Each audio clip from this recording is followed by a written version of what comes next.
on voyait que les méchants dans les films, c'est souvent du monde pas d'enfants. Puis on était comme, on est les méchants, tu sais, comme mettons dans Christmas Vacation, les voisins, le couple, c'est Julia Louis-Dreyfus puis un autre, puis c'est les méchants, ils sont plates, ils vivent dans une maison grise, puis ils sont plates, ils jouent aux cartes. Puis là, c'est drôle parce que l'année passée, on a regardé le film, puis mon chum puis moi, on s'est dit, hey, finalement, nous, on se reconnaît là-dedans, puis on trouve que leur vie a l'air vraiment le fun, tu sais. Ouvre ton jeu est présenté par Karine Jonca, la référence en matière de soins pour la peau, disponible dans près de 1000 pharmacies au Québec. Bonjour, contente de vous retrouver à Ouvre ton jeu. Aujourd'hui, je reçois une femme, j'ai envie de dire une fille aussi, parce qu'on dirait qu'elle a un mélange des deux. Quelqu'un d'intègre, quelqu'un d'authentique, quelqu'un qui dit les choses, je trouve, sans fluff, là, directement. Et comme femme, je la sens très féministe. J'ai l'impression qu'elle me représente aussi comme femme, qu'elle en a appris beaucoup aux jeunes femmes. Et ça, pour moi, ça a une énorme valeur. Donc, vous dire combien je suis heureuse d'avoir un échange aujourd'hui avec India Desjardins. Bienvenue, India. Merci, c'est une belle présentation, ça me touche. Mais tu vois, j'ai rien de préparé. Je suis allée avec ce que je ressens parce que t'es une fille discrète quand tu arrives à quelque part, India Desjardins. Oui. Mais en même temps, tu as beaucoup de choses à dire et tu as trouvé plusieurs façons de dire. Est-ce que toi, à un moment donné, ça bouillait dans toi, tu avais besoin de t'extérioriser?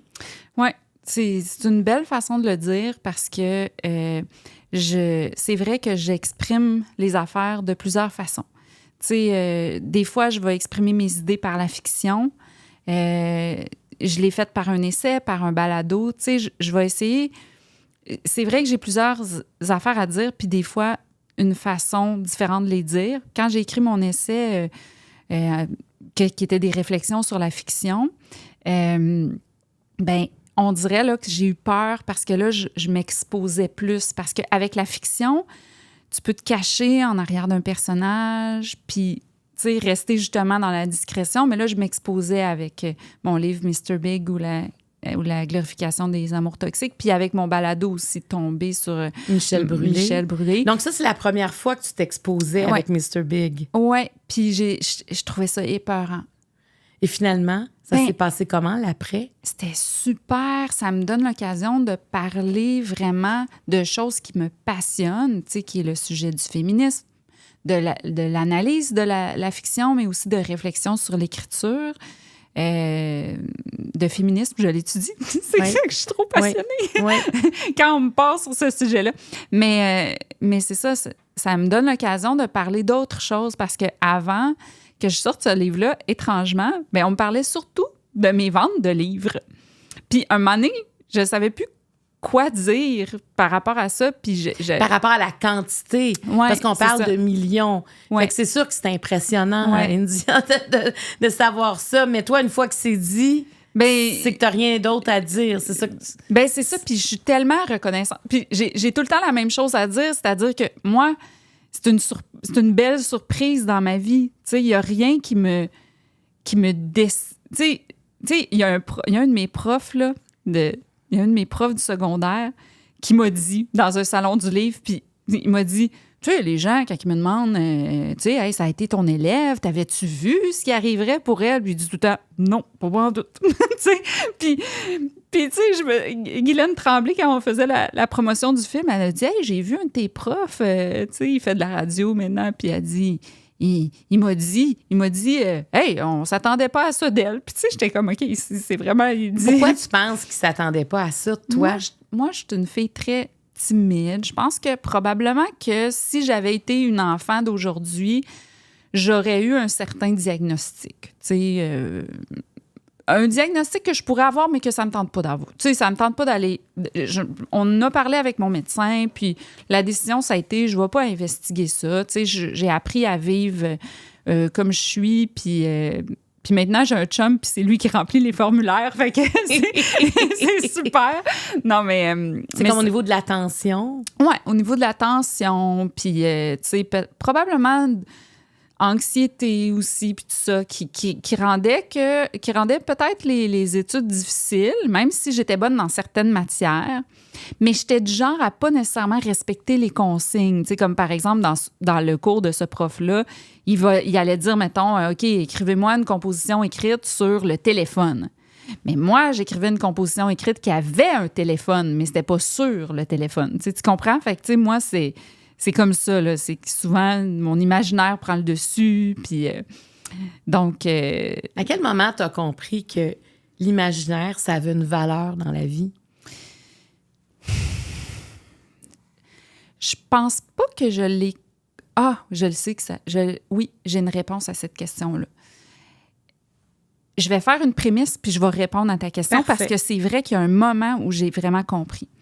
Mais moi, j'ai toujours écrit. Tu sais, comme... J'ai des petites histoires là, que j'écrivais quand j'avais 8 ans. Puis je pense, quand je lis mes histoires de quand j'avais 8 ans, je pense que je me servais de mon imaginaire pour traverser des peurs. Comme mes histoires sont beaucoup... c'est une petite fille qui devient amie avec un fantôme. C'est une petite fille qui devient amie avec une sorcière. C'est une petite fille qui devient amie avec la nuit. Tu sais, c'est souvent une petite fille qui devient amie avec quelque chose qui fait peur, tu sais. Puis donc, tu sais, moi, à chaque fois, dans le fond, que je vivais quelque chose, tu sais, j'écrivais. Tu sais, c'était ça mon refuge. C'était vraiment un refuge. Puis en 2013, avec une délégation d'auteurs, on est allé en Haïti. On allait rencontrer des auteurs de là-bas. C'était une tu vois, quand j'ai de l'anxiété, là, je perds mes mots. Un échange. Oui, c'est ça. Donc, là, je sais plus, Haïti, tout ça. Bon, c'était une activité, en tout cas, il y a un autre mot meilleur, là, mais que là, mon cerveau a coupé. Mais c'était une activité qui était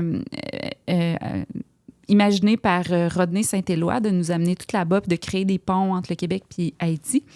Et puis, j'étais avec un auteur qui s'appelle Gary. Oh, puis là, j'oublie son nom, tu vois. Plein d'affaires, mais je le sais tout le temps son nom. En tout cas, bref. Tu vois, j'aurais eu un diagnostic. Oui, c'est ça. Bon, mais il y a sûrement quelqu'un qui... Non, mais je pense qu'il y en a qui vont se reconnaître dans comment... Parce que tu es anxieuse présentement. Ben, c'est parce que je veux... Parce que, sais-tu qu'est-ce qui me rend anxieuse? Moi, c'est que je me dis tout le temps, il faut que je raconte mes histoires de façon concise. Puis là, je donne trop de détails. Ben, en tout cas, admettons qu'on s'en fout. Okay.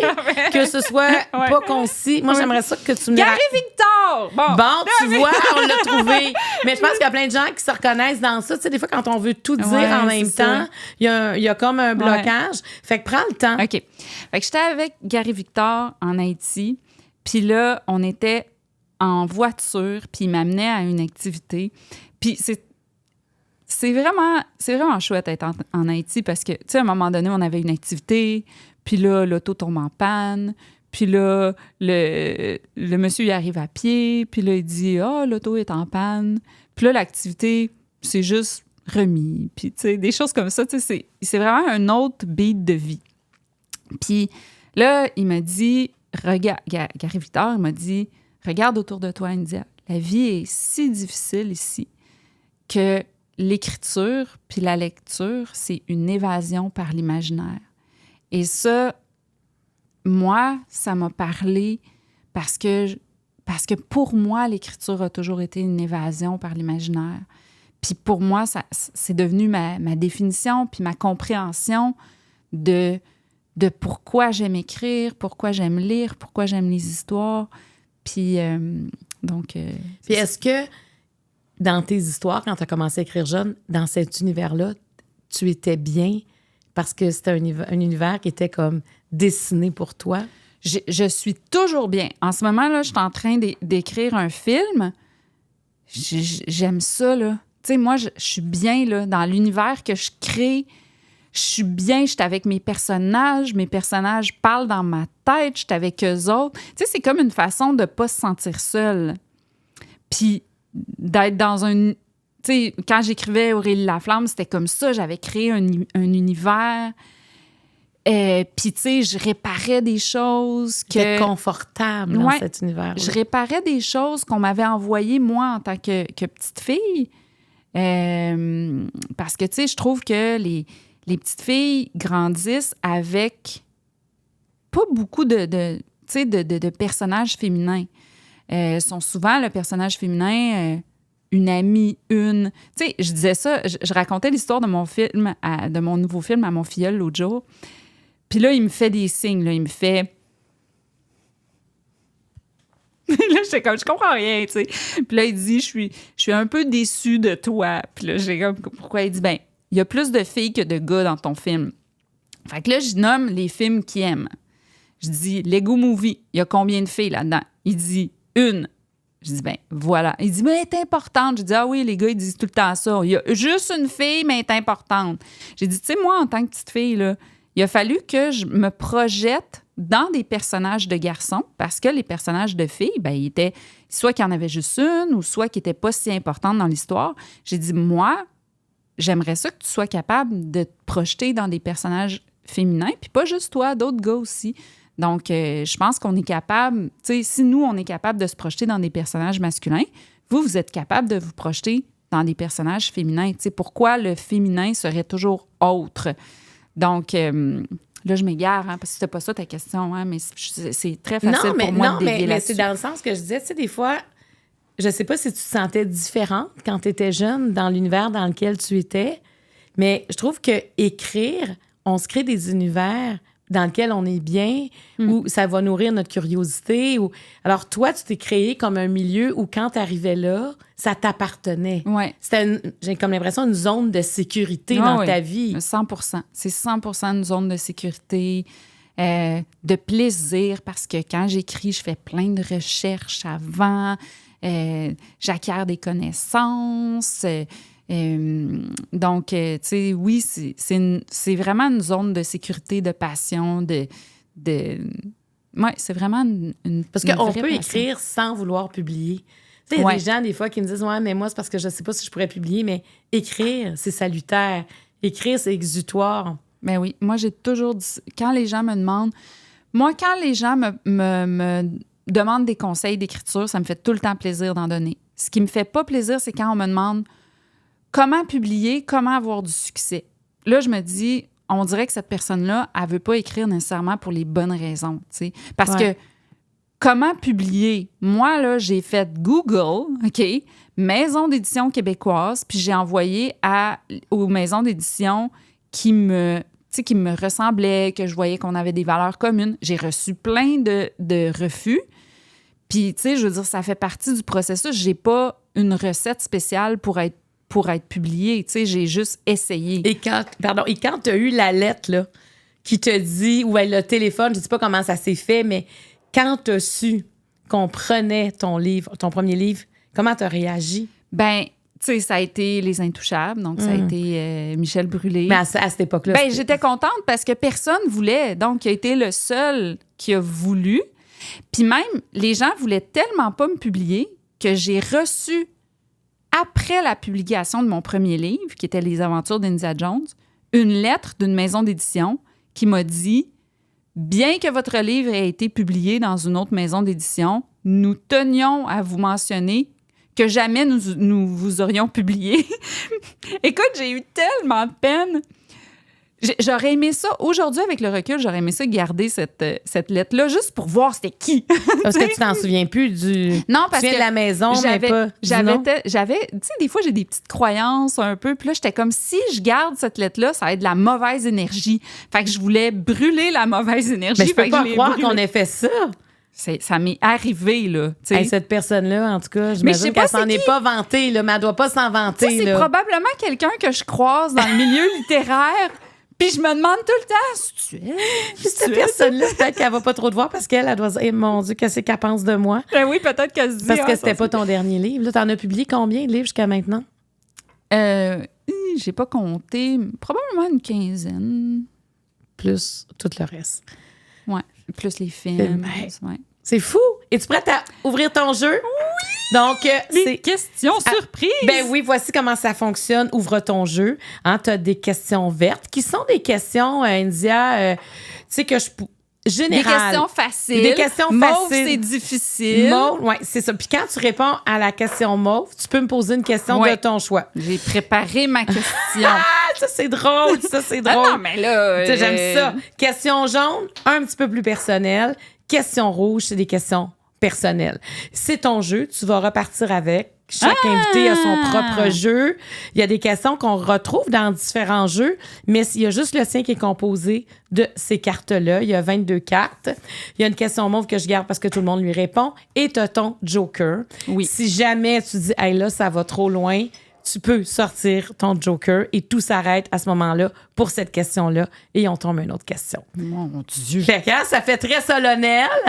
Es-tu prête? Je suis prête. Alors, tu vas brasser les cartes vertes et tu vas m'en donner 4. Elles sont grosses pour brasser. Oui, je hein? le sais, mais il y en a qui les brassent comme ça. Là. Tu sais, c'est un peu comme si c'était une cartomancienne. Tu peux... Moi, je suis une...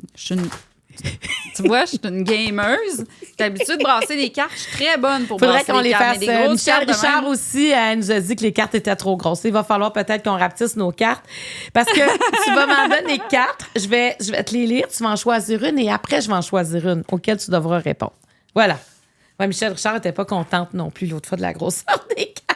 Mais non, mais tu sais, c'est parce que je peux pas montrer mes talents de brasseuse de cartes. OK, parce que toi, tu brasses des cartes. Est-ce que tu joues au poker? Ou? Non. Mon chum puis moi, on joue on a plein de board games. On adore ça. C'est Patrick Sénécal qui m'a rendu une passionnée des jeux. Là. C'est vraiment des jeux avec des stratégies. Tu sais, quand les gens pensent board game, ils pensent Monopoly, risque, mais nous autres, on est comme plus loin que ça. Là. C'est des jeux plus élaborés là, que... En tout cas, puis mon chum puis moi, là, on joue à chaque fin de semaine. Nomme-en un parce qu'on a plein de questions. Nomme-en au moins un. Il y a Terraforming Mars, Château de Bourgogne, on joue souvent, mon chum puis moi. Là, ces temps-ci, on a découvert... on joue à Sight, qu'on adore. Revive, qui est nouveau de l'année passée. Là, ces temps-ci, on a découvert Tapestry, un jeu qui a eu des critiques, mais que nous, on adore. Fait qu'il y en a tu connais là-dedans? Non, mais là, tu vois, je pense que je t'ai posé la question pour moi. Là, vous prenez compte, ça dure combien de temps à peu près quand vous jouez? C'est-tu une couple d'heures? Ben, ça dépend combien on a de temps. Des fois, on joue à Skip-Bo. Là. Quand on est vraiment fatigué, on se dit « Oh non, je joue à Skip-Bo ». Mais comme Terraforming Mars, ça peut durer 3 heures. Puis ça peut durer 2 heures. Tu sais, c'est ça. Il y a des jeux, Château de Bourgogne, ça peut être un 45 minutes. En tout cas, on est très passionnés de ça. Là. C'est vraiment le fun, mon chum puis moi, on adore jouer à ça. Bon, mais ça, je trouve que ça, c'est des bons... j'aime ça entendre ça. Parce que c'est vrai, jouer, c'est ludique, ça fait du bien. Puis ça nous met sur pause, des fois, de notre propre vie. J'ai découvert même aussi là, que... Ben, avant que Patrick parce que c'est vraiment lui qui m'a initié au jeu, parce que lui, c'est vraiment un passionné de board games. Puis avant que Patrick il m'initie, j'avais beaucoup de problèmes de concentration. Là. J'étais rendue, là, dans mon écriture, je sentais que j'étais moins capable d'écrire. Puis à un moment donné, plus j'ai commencé à jouer à des jeux, plus on dirait que ma concentration s'améliorait.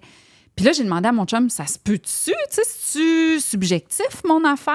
Puis, tu sais, je pense que ça se peut parce qu'il paraît que c'est vraiment bon d'apprendre des nouvelles choses, tu sais.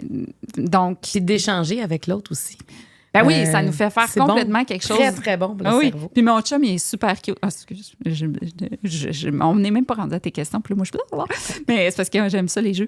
Mais mon chum, puis moi, mon chum, il veut pas... Il est très cute, là, il est très romantique. Il veut pas qu'on joue à des jeux où on se bat.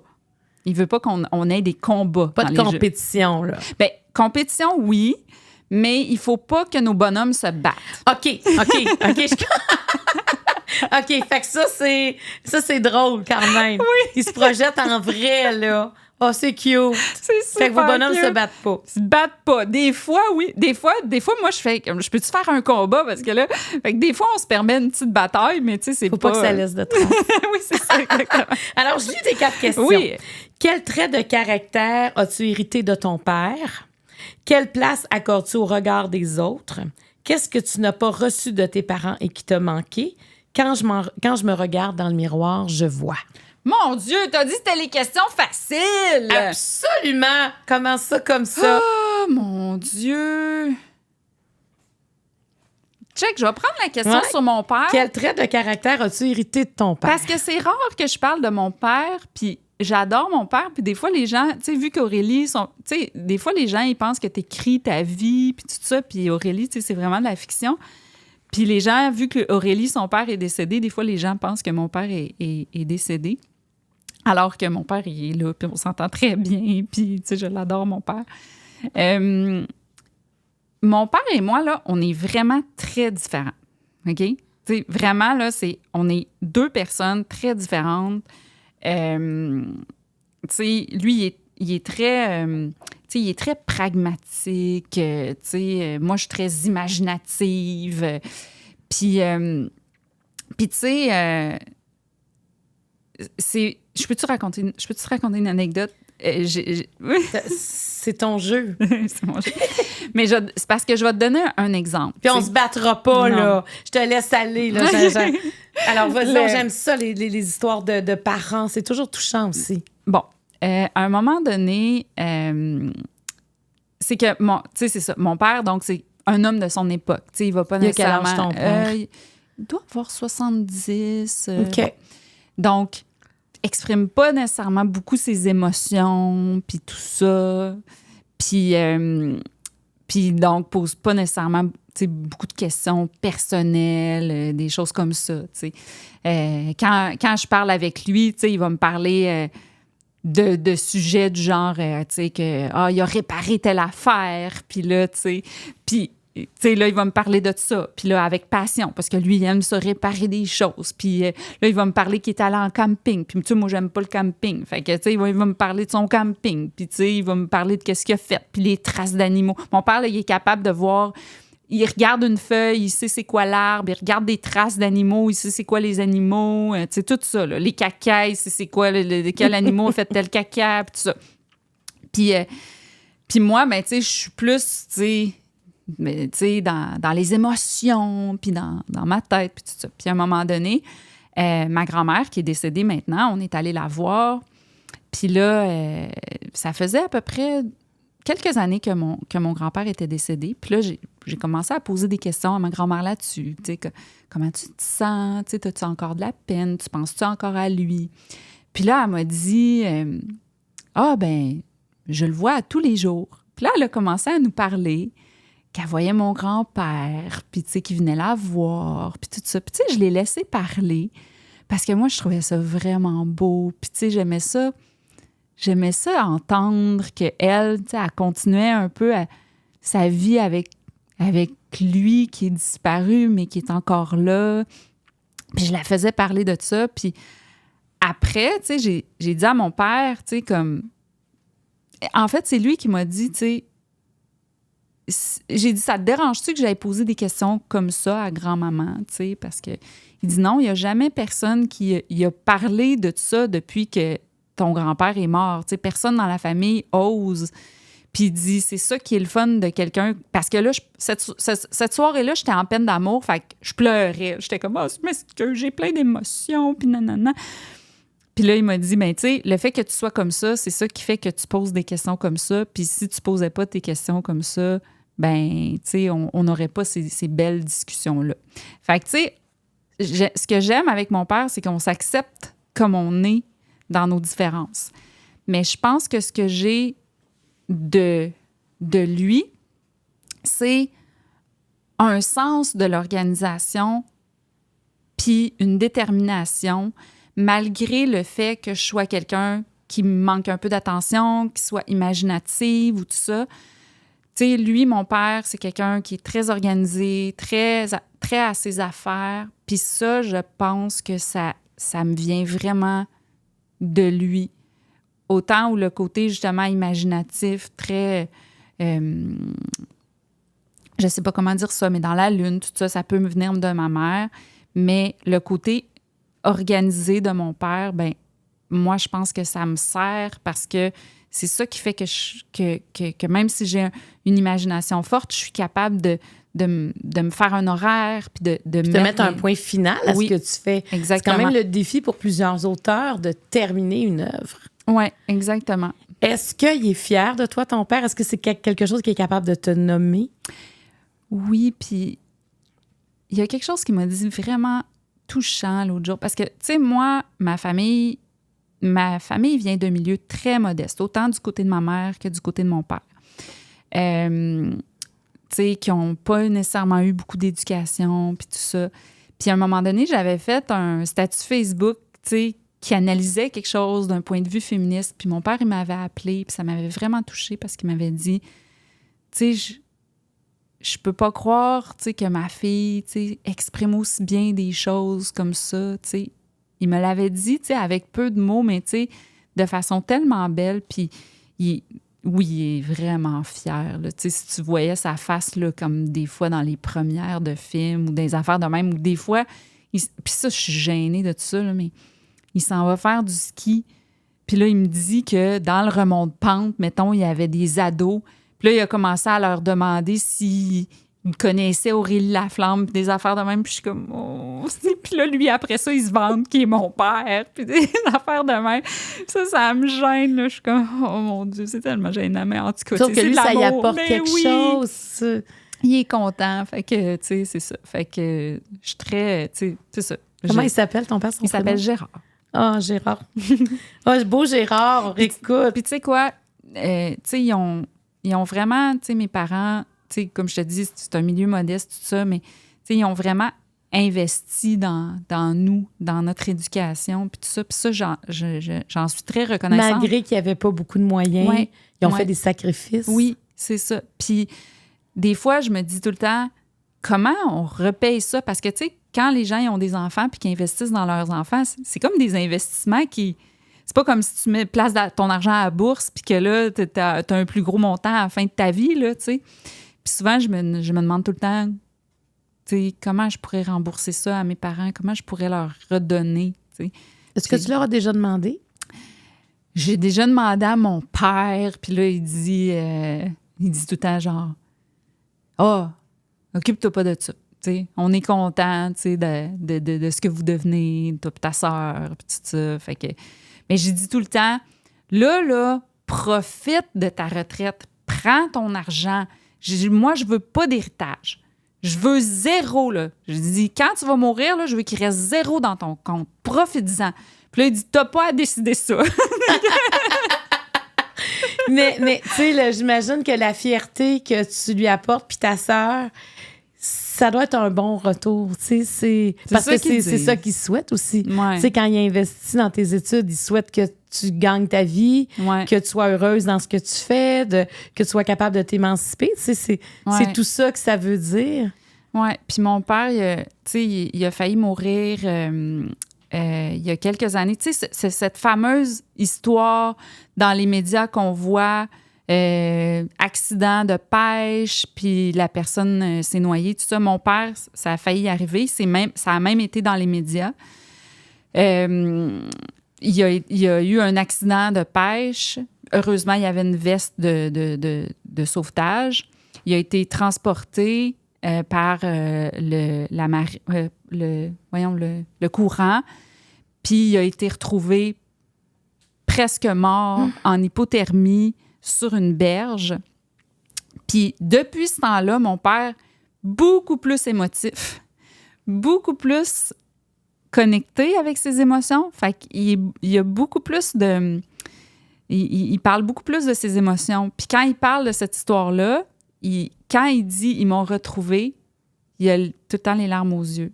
Puis à un moment donné, on était en famille, puis on vivait un moment, là, tu sais, on était en train de cuisiner, tout ça, puis à un moment donné, il est venu les larmes aux yeux, puis il a dit « je peux pas croire que j'ai failli manquer ça ». Puis c'était un moment tout simple, là, c'était... On cuisinait, on jasait, c'était le chaos. Puis on dirait que ça m'a vraiment fait réaliser que ces moments-là simples, c'est vraiment ça qui est beau de la vie, là, tu sais, c'est ces moments-là qu'on veut pas perdre. Puis lui, c'est ça qu'il veut pas perdre, tu sais. Fait que, tu sais, moi, là, souvent, quand je remercie, tu sais, je sais pas qui remercier parce que j'ai pas nécessairement de croyance, mais je remercie tout le temps, là, tu sais, si mon grand-père, c'était vrai, là, qu'il était revenu pour ma grand-mère ou tout ça, s'il y a eu quelque chose de magique qui a sauvé mon père, je remercie parce que je suis contente d'avoir, tu sais, d'avoir des années de plus, là, tu sais. Puis lui, en réalisant ce qui aurait manqué, ça te fait réaliser ce que tu vis. Oui, exactement. Puis c'est vrai qu'on passe souvent à côté de ces moments ordinaires parce qu'on est toujours comme à la recherche de l'extraordinaire, mais c'est comme si extraordinaire, il est comme dans l'ordinaire, c'est un... Mais lui, il a vu sa mort, à quelque part, quand des rapides, quand le courant t'emporte, je peux imaginer ce qui se passe dans la tête, là. Oui, puis je veux juste dire que mon père...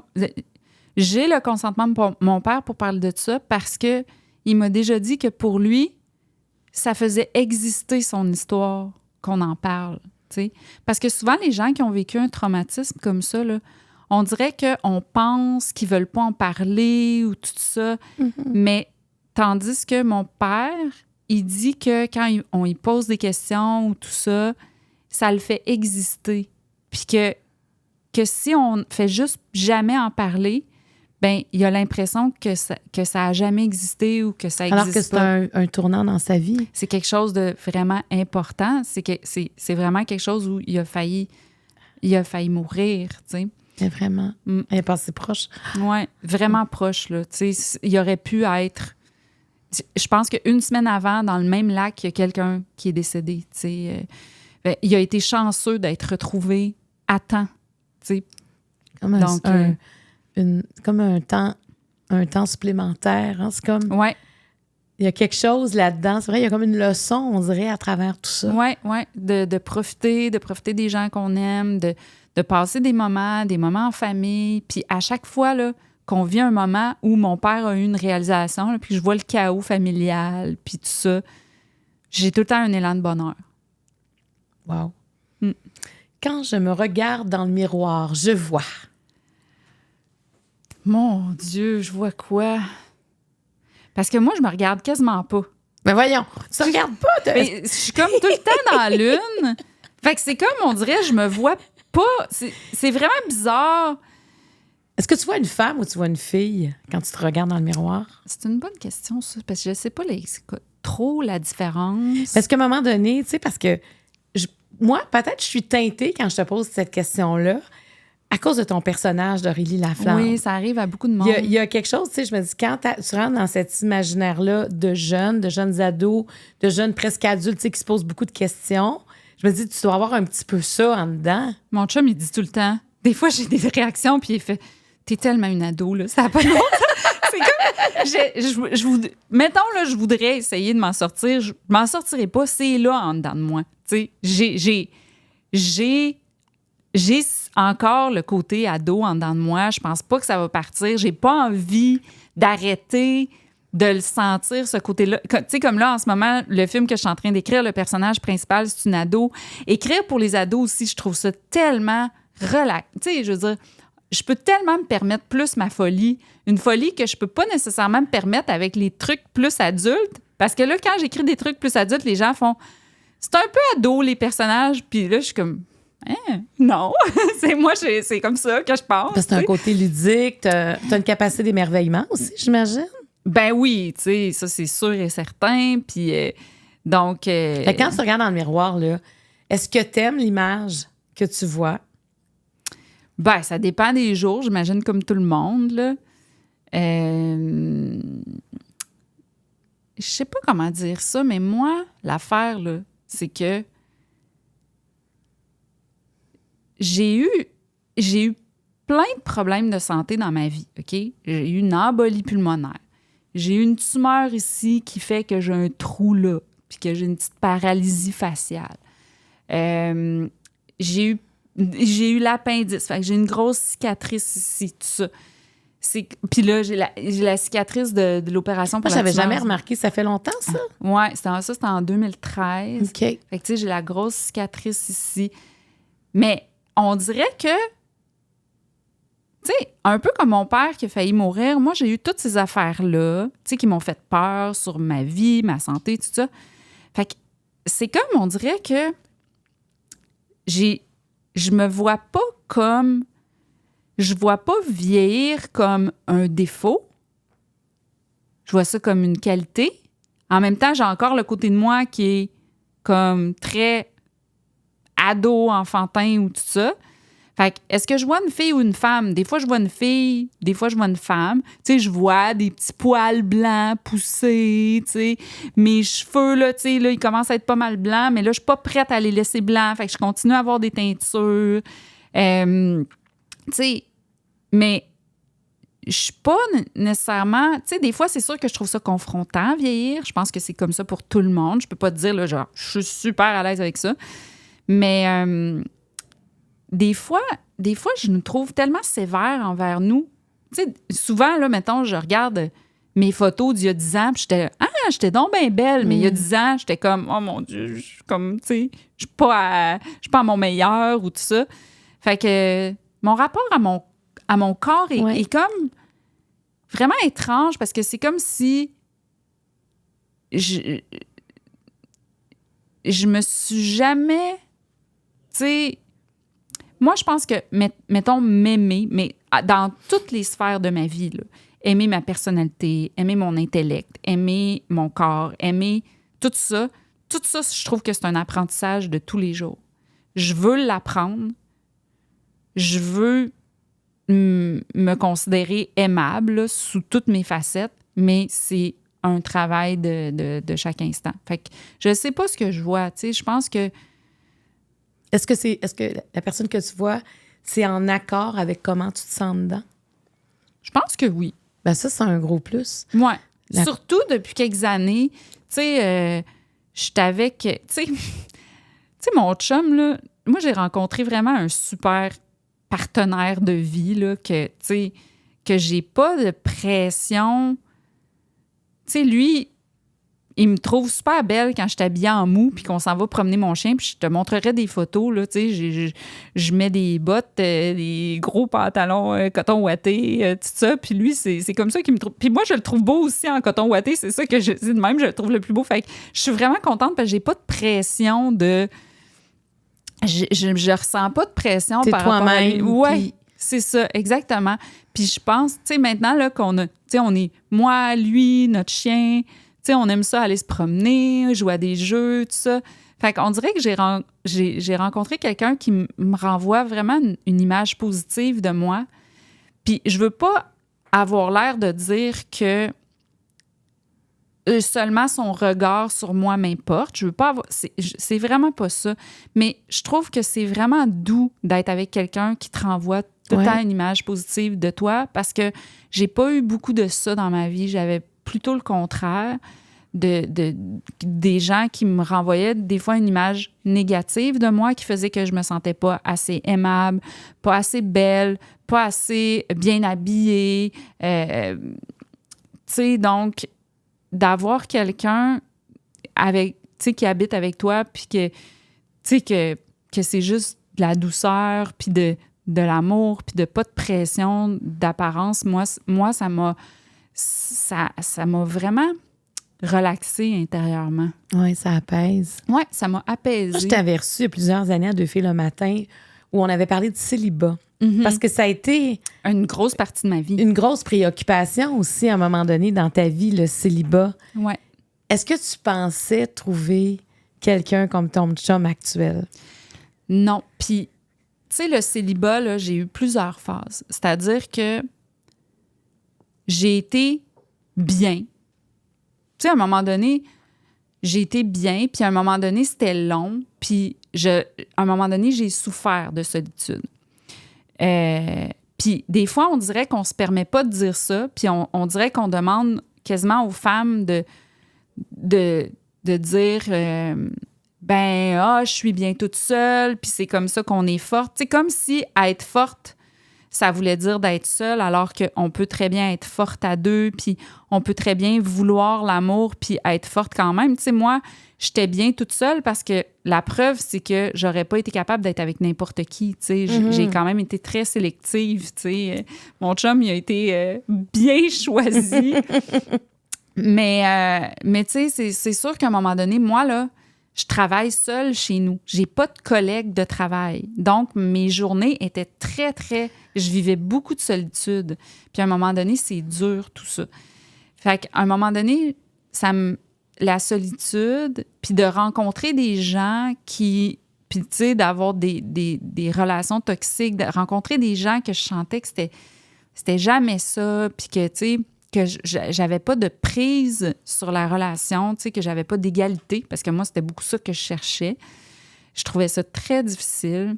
Je trouvais que beaucoup de gars se sentaient vraiment supérieurs en relation, puis c'était eux qui décidaient. Puis ça moi, j'aimais pas ça. J'aimais pas ça, devoir être dans l'attente, puis d'être dans accepter que c'était l'autre qui avait tout le temps les mains sur le volant. Donc, puis avec lui, quand tu l'as rencontré, est-ce que tu étais méfiante? Ben, moi, quand je l'ai rencontré, j'ai tout de suite vu que c'était un super bon gars. Puis moi, je pensais que j'étais trop blessée pour quelqu'un comme lui, tu sais.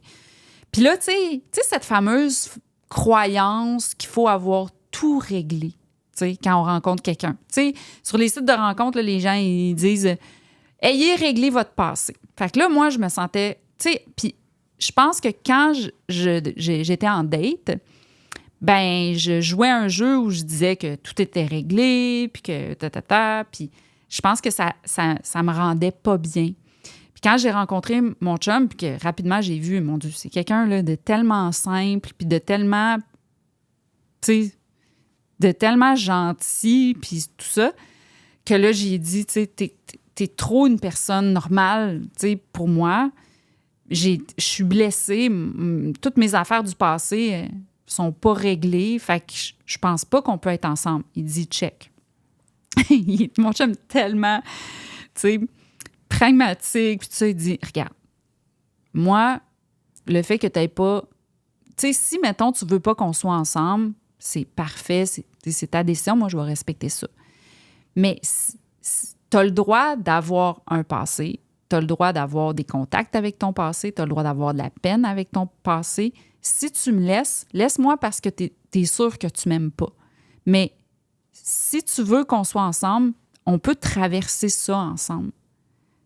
Puis qu'il me laisse cette liberté-là de traverser ce qui me restait à traverser dans tous mes deuils de mon passé, ça a été pour moi une révélation qu'on pouvait traverser des choses à deux, puis que j'avais le droit d'avoir de la peine à cause de mon passé, à cause des choses qui m'avaient blessée. J'avais le droit de régler des choses, puis mon chum... Puis tu sais, dans ce temps-là, je voyais un psy, puis le psy, il me disait tout le temps que dans des débuts de relation, quand on vieillit, ce que ça prend, c'est de l'empathie. Parce qu'on a tout un passé. On vient avec un bagage. On vient avec un bagage, que ce soit familial, amoureux, tout ça. Donc, il faut avoir de l'empathie, de la compassion. On a toute une histoire. Puis, on ne peut pas mettre de côté notre histoire. Puis moi, ce que j'avais peur, c'est d'être obligée de perdre mes souvenirs, de perdre mon passé. Puis moi, des fois, je suis quelqu'un que j'aime contempler la nostalgie, puis tout ça. Donc, j'avais peur de ne pas pouvoir raconter à mon chum des choses que j'avais vécues, puis tout ça. Puis lui... Non, il disait que j'avais le droit d'avoir encore de la peine, puis que ça pour lui, ma peine sur mon passé avait rien à voir avec la joie que j'avais d'être avec lui. Fait qu'il disait, tant qu'on a de la joie puis du plaisir ensemble, le reste, ça me concerne pas, tu as le droit de m'en parler, puis je le prendrai pas personnel. Puis là, mon Dieu, fait que mon chum, tu sais, à un moment donné, là, tu sais, je me souviens de m'être promenée dans la rue, là. Puis j'étais comme, si je continue pas avec ce gars-là, je vais passer ma vie à le stalker sur Facebook. Tu l'aurais espionné. Oui, j'aurais été seule dans mon appart, encore célibataire, puis j'aurais espionné sa vie, puis je me serais dit, elle est donc bien chanceuse, la fille qui est avec. Qu'est-ce que tu aurais cherché de différent chez un autre? Ben c'est ça. Rien. Mais ce que tu as dit, c'est assez extraordinaire, ce que je viens d'entendre. Quand tu viens avec un passé... Oui. Puis ce qui reste de ça, on va le passer ensemble. Oui. Hey, c'est rassurant, ça. Tu as l'impression de déposer tes valises pour vrai. C'était vraiment ça. Puis, tu sais, mon chum était tellement différent des autres gars que j'avais connus avant au niveau de sa personnalité que ça a été un apprentissage pour moi d'être avec quelqu'un comme lui. Puis ça a été un apprentissage amoureux aussi. Je pense que je savais même pas que ça pouvait exister de l'amour doux comme ça, tu sais. Puis moi, je pensais là, que l'amour, il fallait que dès le début, ça fasse des gros feux d'artifice, des gros papillons. Puis je me suis rendu compte en rencontrant quelque chose d'autre, une autre forme de relation, je me suis rendu compte que je mélangeais, dans le fond, l'amour et l'anxiété. Oh. Puis je pensais que l'anxiété que me créait un début de relation, je pensais que c'était ça, l'amour.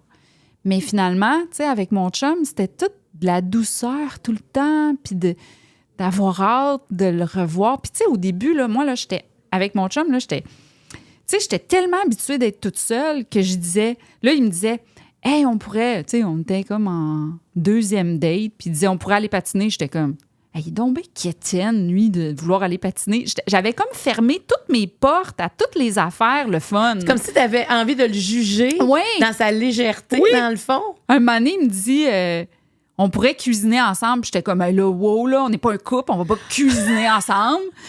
Puis là, il me disait Puis là, il était là, ben, c'est correct, on peut aller au restaurant, il n'y a pas de problème. Là, moi, je proposais ça juste de même. Puis quand on est allé vite habiter ensemble, après 6 mois, genre. Puis moi, j'y avais dit au début, tu sais, je veux juste te dire que moi, là, ça va être long, là, pour une relation, puis tout ça. Mais, puis là, à un moment donné, je dis, Olivier, on est dans la merde parce que ma maison de rêve vient d'être mise en vente. Puis là, j'imagine le sapin de Noël dans le coin. Puis là, non. Tu l'habitais. Oui. Puis là, j'étais comme, y est-tu trop tôt? Puis tout ça. Puis écoute, c'est la meilleure décision de notre vie. Ça fait 8 ans qu'on habite là. Moi, au début, je disais à mon chum, parce que les deux, là, on mon Dieu, c'est rare que je parle de mon chum. Je sais pas pourquoi tu m'as ouvert ça, puis je parle amoureusement et passionnément de lui. Mais au début, je disais, tu sais, là, moi, là, travailler, tu sais, je suis habituée de travailler tout seul. Fait que là, je veux juste te dire qu'on se parlera pas de la journée parce qu'un moment donné, tu sais, j'avais peur qu'on se tanne d'être ensemble. Écoute, ça fait 8 ans. Ça fait 8 ans qu'on travaille les deux dans la même maison. Puis au début, Olivier travaillait en pharmacie, mais là, à un moment donné, quand il a commencé à plus, tu sais, il a eu son émission de télé. Il faut dire que, pour ceux qui ne savent pas, c'est le pharmacien, oui, Olivier. Exactement. Là, donc fait on que le c'est connaît. un pharmacien, mais que là, maintenant, il fait plus de la vulgarisation dans les médias. Fait qu'il travaille de la maison. Puis là, moi, je me disais, mon Dieu, on va se taper ses nerfs, on aimerait.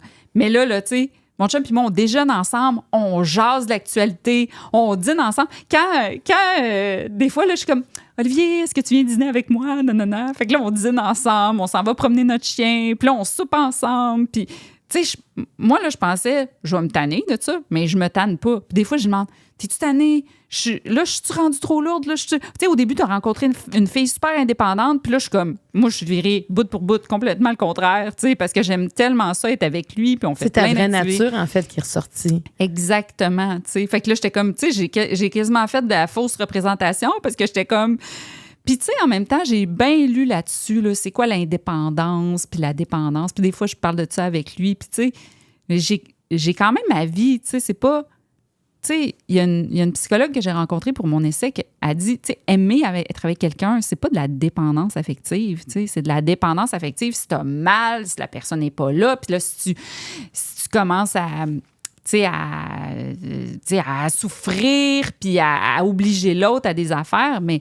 Tu sais, moi, c'est pas obligé, je suis capable de faire des affaires tout seul. J'ai des activités avec mes amis, mais j'adore ça, être avec mon chum, tu sais, puis j'adore ma vie avec lui, là, tu sais. C'est beau! Mais je suis contente. J'ai les petits yeux. Mais je suis vraiment contente d'entendre ça. Je savais que tu étais avec Olivier depuis quand même plusieurs années maintenant, mais je me souviens aussi qu'il y avait comme une souffrance de porter à chaque jour le célibat avec toi. C'est la solitude. La solitude. C'était pas le célibat comme tel, mais c'était vraiment de la solitude, de ne pas partager sa vie avec quelqu'un.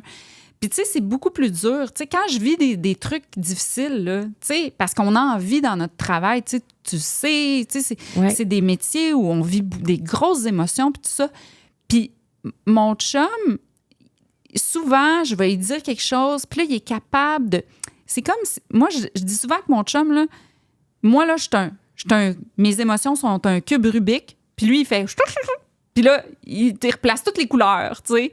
Puis là, il m'apaise tout le temps, tu sais. Il est tout le temps capable de me remettre les choses en perspective. Fait que c'est tellement c'est le fun. C'est le fun d'être soi avec l'autre. Oui, exactement. Puis de passer du bon temps, puis de discuter. Puis c'est mon meilleur partenaire de tout, de discussion, d'activité, de... Est-ce que tu es prête à passer au niveau jaune? Mon Dieu, hey, on a commencé. Ben, là, il faut que je brasse. Ouais, tu les brasses et tu m'en donnes 3.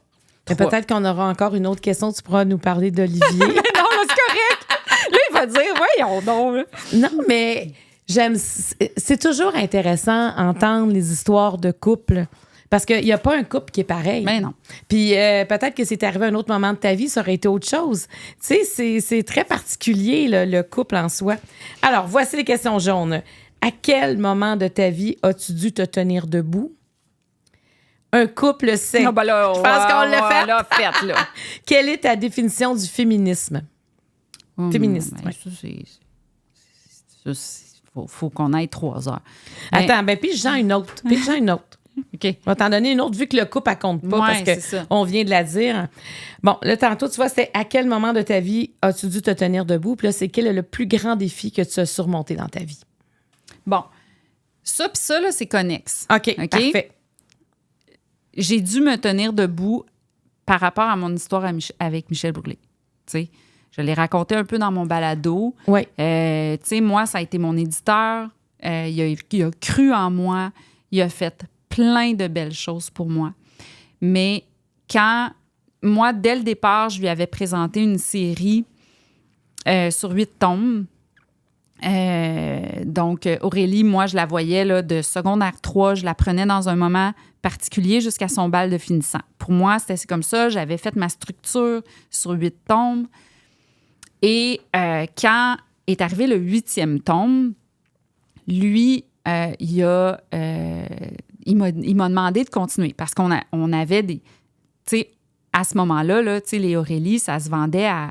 Quand je sortais un tome, c'était à peu près 100 000 de ventes.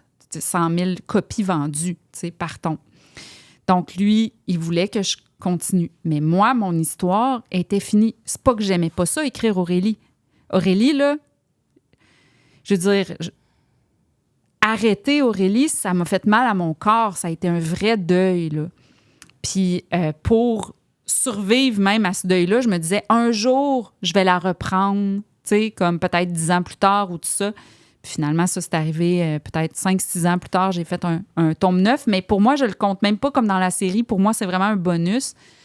Mais là, lui, quand j'ai dit non, parce que pour moi, l'intégrité, tu sais, tu l'as dit au début, moi, là, c'est ça le plus important.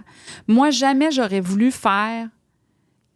Puis ceux qui le font, c'est bien correct. J'ai aucun jugement. Moi, c'est ma démarche artistique. Oui, pour être bien avec toi, il faut assumer ce qu'on fait. Ma démarche artistique, c'était que j'avais une histoire. J'avais quelque chose à raconter à travers cette histoire. J'avais quelque chose à dire, OK? Jamais j'aurais voulu faire un tome d'Aurélie pour faire des ventes. Pour moi, je ne me serais pas sentie intègre avec moi-même. Puis si l'histoire était finie, était finie. Fait que si j'avais continué, là, ça aurait été alors, pas lui, authentique. Il mettait de la pression parce que c'était payant lui, aussi. Il n'a pas pris le refus. Tu sais, quand tu dis non à quelqu'un puis que la personne accepte pas le non, il n'a pas pris le refus. Ça a fait qu'il a commencé à faire beaucoup de violences psychologiques, financières.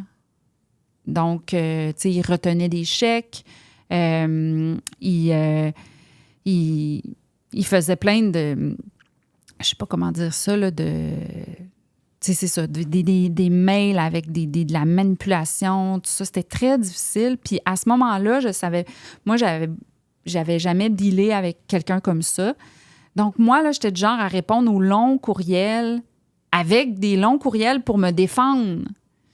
Mais c'est pas comme ça qu'il faut agir avec un manipulateur. Il faut pas, soit pas répondre ou soit répondre quelque chose de très court, sans émotion, sans défense. Il ne faut pas que tu lui donnes d'armes. Mais je savais pas, à ce moment-là, j'avais pas d'expérience. Mais ce qui faisait que mes mails arrivaient, puis là, c'était une longue réponse par la suite. Puis là, moi, j'essayais de me redéfendre, puis tout ça. Fait que c'était très épuisant. Puis il a fallu que je me tienne debout parce qu'à un moment donné, les Aurélie n'étaient plus disponibles en librairie. Puis moi, je demandais que ce soit disponible. Puis là, il a fallu que je fasse il a fallu que je me défende par le système de justice. Puis ça a été très difficile. Ça a été quelque chose de secret que j'ai vécu. Je me faisais dire toutes sortes d'affaires du genre, tu sais, laisse faire Aurélie, puis écris d'autres choses. J'étais capable d'écrire d'autres choses. Ça, c'est les gens extérieurs qui disaient ça? Ben, des gens du milieu littéraire. Puis... Pourquoi tu as fait ça secrètement? Ben, je voulais pas aller publiquement. Là, maintenant, j'en parle publiquement parce qu'il est décédé. Mais sinon, j'avais tellement peur de lui. OK, c'est par peur de lui. Oui. À Parce ce qu'il y a des journalistes qui disaient on va sortir l'histoire, puis ça va t'aider. Mais moi, je savais que si on sortait l'histoire, lui, il allait dire des choses. Tu sais, il allait se défendre.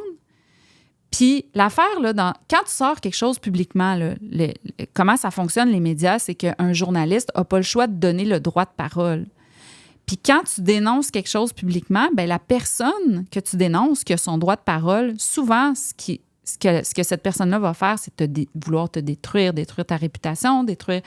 Puis je sais qu'il y a des gens qui auraient cru lui, puis qui n'auraient pas cru moi. Est-ce qu'il aurait pu te détruire? Ben, tu sais, il aurait pu me détruire. Tu sais, lui, ce qu'il disait pour me détruire, puis j'ai même cru à son discours, parce que quand quelqu'un te dit des insultes, des fois, tu viens, tu crois, mais lui, il disait que j'étais une diva. Fait que longtemps, j'ai cru que j'étais une personne difficile, que j'étais une diva, que... Tu sais... Puis là, ben des fois, mettons... Tu sais, juste cette semaine, tu sais, j'ai sorti un nouveau livre, puis là, j'ai mis une bannière, puis là, c'était en mauvaise résolution. Puis là, mon éditeur, qui est Stéphane Dompierre, il dit pourquoi tu as mis une bannière en haute résolution? J'ai dit je voulais pas vous déranger, j'ai pas osé vous demander une meilleure résolution, tu sais, c'est ce qu'on m'a envoyé. Il dit voyons, on est ton éditeur, tu as le droit de nous demander ça, mais j'ai des séquelles de m'être fait traiter d'une personne difficile ou diva, alors que j'avais des demandes tellement simples de juste ça, là. Mais tu sais, alors que les gens me disent, c'est normal que tu demandes ça. Puis là, genre, oui, j'ai le droit de demander ça. Avant que tu dises il n'y aura pas une 9e tombe, est-ce que quand tu as regardé ça avec le recul, est-ce que déjà il y avait de la manipulation dans les 8 premiers tomes d'Aurélie Laflamme? Non. C'est que tu avais établi une bonne relation. Il était tout le temps fin. Tout le temps, tu sais. Il était tout le temps fin. Des fois, j'entendais des rumeurs sur lui, puis je trouvais ça surprenant parce que, tu sais, moi, c'était pas la relation que j'avais. Tu sais, moi, là, il mettait plein d'argent sur mes livres. Et il voulait tout le temps, tu sais, il voulait que ça fonctionne, il voulait que je sois bien, tu sais, fait qu'il Mais maintenant, avec le recul, je peux voir que des fois, il me faisait des cadeaux pour, tu sais, justement, tu sais, pour... Après ça, quand on a été en conflit, là, il me reprochait. Fait que, mais tu sais, j'ai questionné une psy là-dessus pour mon balado, puis elle m'a dit, tu peux pas te méfier de gens qui vont te faire des compliments ou qui vont te faire des cadeaux, puis tout ça, parce que sinon, tu vas te méfier de tout le monde. Puis quelqu'un, ça peut être dans sa personnalité de faire des cadeaux, puis ça veut pas dire qu'après ça, en conflit, elle va te le reprocher ou que... Non, on a le droit d'être généreux. On a le droit d'être généreux, puis tout ça. Fait que, parce que moi, j'étais comme, de quoi faut que je me méfie? Tu sais, comment on reconnaît un manipulateur? Puis, tu sais, la psy, elle m'avait dit l'affaire, là, c'est que tu peux pas commencer à te fier à des petites affaires. Tu reconnais un manipulateur quand tu reconnais une manipulation. Avant ça, là, ça sert à rien de se méfier des gens tant que la personne, elle t'a pas fait... Puis on peut dire aussi, parce que s'il y en a qui veulent écouter ton podcast, c'est La Chute. Oui, c'est Tombé. Excuse-moi. Le dernier épisode, c'est La Chute. C'est Tombé. Oui, exactement. Michel Brûlé. Alors, c'est sur audio, hein? Oui. Alors, parce que c'est 6 segments, 6 balados, en fait. Mais vraiment, c'est excellent parce que on comprend qu'est-ce qui s'est passé parce que, bon, il a été déclaré mort au Brésil sous un accident de vélo. Puis les gens n'ont pas cru à sa mort. Puis moi, je me demandais pourquoi les gens... Parce que moi, je ne croyais pas non plus. Puis je me demandais, quel genre de vie il faut que tu aies vécu pour qu'on ne croie pas à ta mort? Moi, c'est la première question que je me suis posée. Parce qu'on pensait qu'il se cachait, qu'il se faufilait. Parce qu'en fait, ici, il devait avoir sa sentence. En fait, c'est pas sa sentence. Oui. C'est sa sentence. Il avait été déclaré coupable d'agression sexuelle. Puis là, il devait recevoir sa sentence. À savoir si elle est en prison, peu importe, ça aurait été quoi. Puis finalement, il l'a jamais eu. Puis, tu sais, moi, je voulais me pencher sur ce cas-là parce que pour moi, c'est révélateur de plusieurs autres cas. Donc, le fait qu'il soit décédé, ça pouvait me permettre de faire l'autopsie un peu d'une situation d'abus de pouvoir qu'on ne pourrait pas faire avec d'autres personnes qui sont encore vivantes. Donc, ça me permettait là, d'explorer dans une histoire les cas d'abus de pouvoir. Est-ce que c'est une façon pour toi de reprendre le pouvoir sur toi qu'il t'avait enlevé d'une certaine façon? En fait, je te dirais là, que je suis plus la même personne depuis que j'ai fait ce balado-là. Avant, j'étais quelqu'un, puis après, j'étais quelqu'un d'autre. Même que quand j'écrivais les scénarios des épisodes, je réécoutais mes entrevues, puis j'avais déjà changé. Fait que pour me souvenir dans quel état j'étais, il fallait vraiment que je réécoute toute mon entrevue pour voir c'était quoi mes commentaires pendant mes entrevues, parce que ça me rappelait dans quel état j'étais. Parce que j'avais beaucoup de colère, j'avais beaucoup de peur. Donc, mes émotions par rapport à cette situation-là étaient très dans le négatif. Puis on dirait que faire ça, ça m'a permis de comprendre plusieurs choses et de faire la paix avec plusieurs choses. Maintenant, je suis capable de faire cohabiter en moi le fait d'avoir eu un éditeur que j'ai beaucoup aimé, qui a été généreux envers moi, et d'avoir eu un conflit avec un homme qui avait des traits de personnalité très problématiques. Et qu'est-ce qui a changé? Si j'avais fait cette entrevue-là avant et aujourd'hui, qu'est-ce qui est différent chez Lydia Desjardins? Premièrement, j'aurais pas été capable d'en parler. J'aurais dit des mensonges. J'aurais pas voulu aller là. Fait que les mensonges que j'aurais dit, ça aurait été une phrase un peu politique. Fait que quand les gens me demandaient pourquoi je n'étais plus avec, mettons, les éditions Les Intouchables, je disais, j'explore autre chose ou, tu sais. Fait que je déviais un peu. Parce que tu avais peur de lui. J'avais très peur de lui. Est-ce qu'il t'avait fait sentir? Oui. Et quand tu es allé en procès, est-ce que ça guérissait quelque chose quand même? C'était un arbitrage. Non, ça, c'était très difficile. Très difficile psychologiquement. Donc, un arbitrage, ça se passe comment? Là, un arbitrage, c'est que tu as chacun un avocat. C'est comme un peu un procès, mais c'est hors la cour. T'es pas en cour. C'est ça. Fait que c'est comme un peu pareil, mais c'est juste que là, c'est un avocat externe qui va être le juge de la situation. Puis là, t'as chacun un avocat. Puis là, c'est comme un peu des guerres là, là, les avocats se parlent ensemble. Là, il y a des retards. Là, il y a des... Est-ce que des fois, vous étiez les deux dans ces arbitrages-là? Bien, en fait, c'était surtout par courriel. Il y avait beaucoup d'insultes, beaucoup d'humiliation, de diminuer pourquoi je faisais ça aussi, d'essayer de me diminuer aux yeux des autres avocats. Donc... Est-ce que ça aurait pu t'enlever le goût d'écrire? Je peux pas. Ça, il n'y a rien qui va m'enlever ça. Fait qu'il t'a jamais enlevé le goût de publier ou de... Non, parce que j'avais vraiment des éditeurs autour de moi à ce moment-là, très qui avaient beaucoup de compassion pour moi. J'avais d'autres projets. Ça me faisait de la peine pour Aurélie. Aurélie, c'est un personnage vraiment important pour moi. Mais c'est comme si j'ai sauvé Aurélie, dans le fond. Puis Aurélie, elle continue de vivre maintenant. Puis, c'est ça qui me fait plaisir parce que je vois des jeunes générations qui les auraient...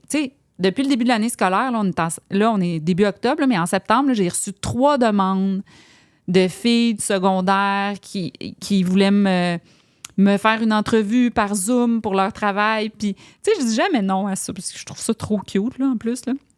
Mais, c'est ça. Tu aurais pu perdre Aurélie. Oui, puis là, on dirait j'ai tellement de reconnaissance qu'Aurélie a continué d'exister à travers des nouvelles générations. Tout ça, j'ai bien fait de me battre. Tu t'es tenue debout à ce moment-là. Je me suis tenue debout. Puis ça a été tough, là. Ça a été une partie tough de ma vie. Puis regarde, c'est un hasard, OK, selon la science et mon chum, mais je vais te dire, pour moi, c'est significatif.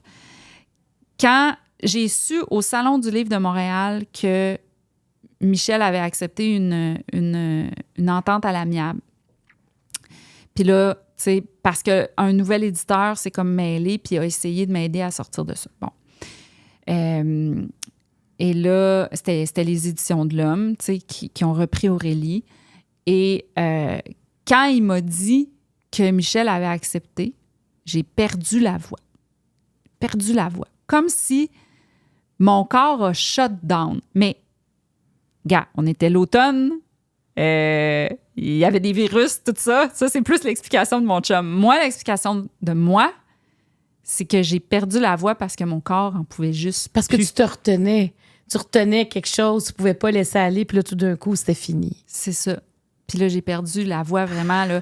Ce salon du livre-là, peut-être qu'il y en a qui s'en souviennent, là, mais je parlais, il n'y a rien qui sortait. J'étais pas capable. Je parlais comme ça. Puis c'est drôle parce que quand tu perds la voix, les gens, ils te répondent en chuchotant. Fait que toi, tu chuchotes, mais le monde, il te répond en chuchotant. Puis tu sais, ça n'a pas rapport, c'est juste moi qui ai perdu la voix, mais c'est ça. Mais pour moi, on dirait que je fais une association que mon corps, c'est mon corps qui a eu un gros choc.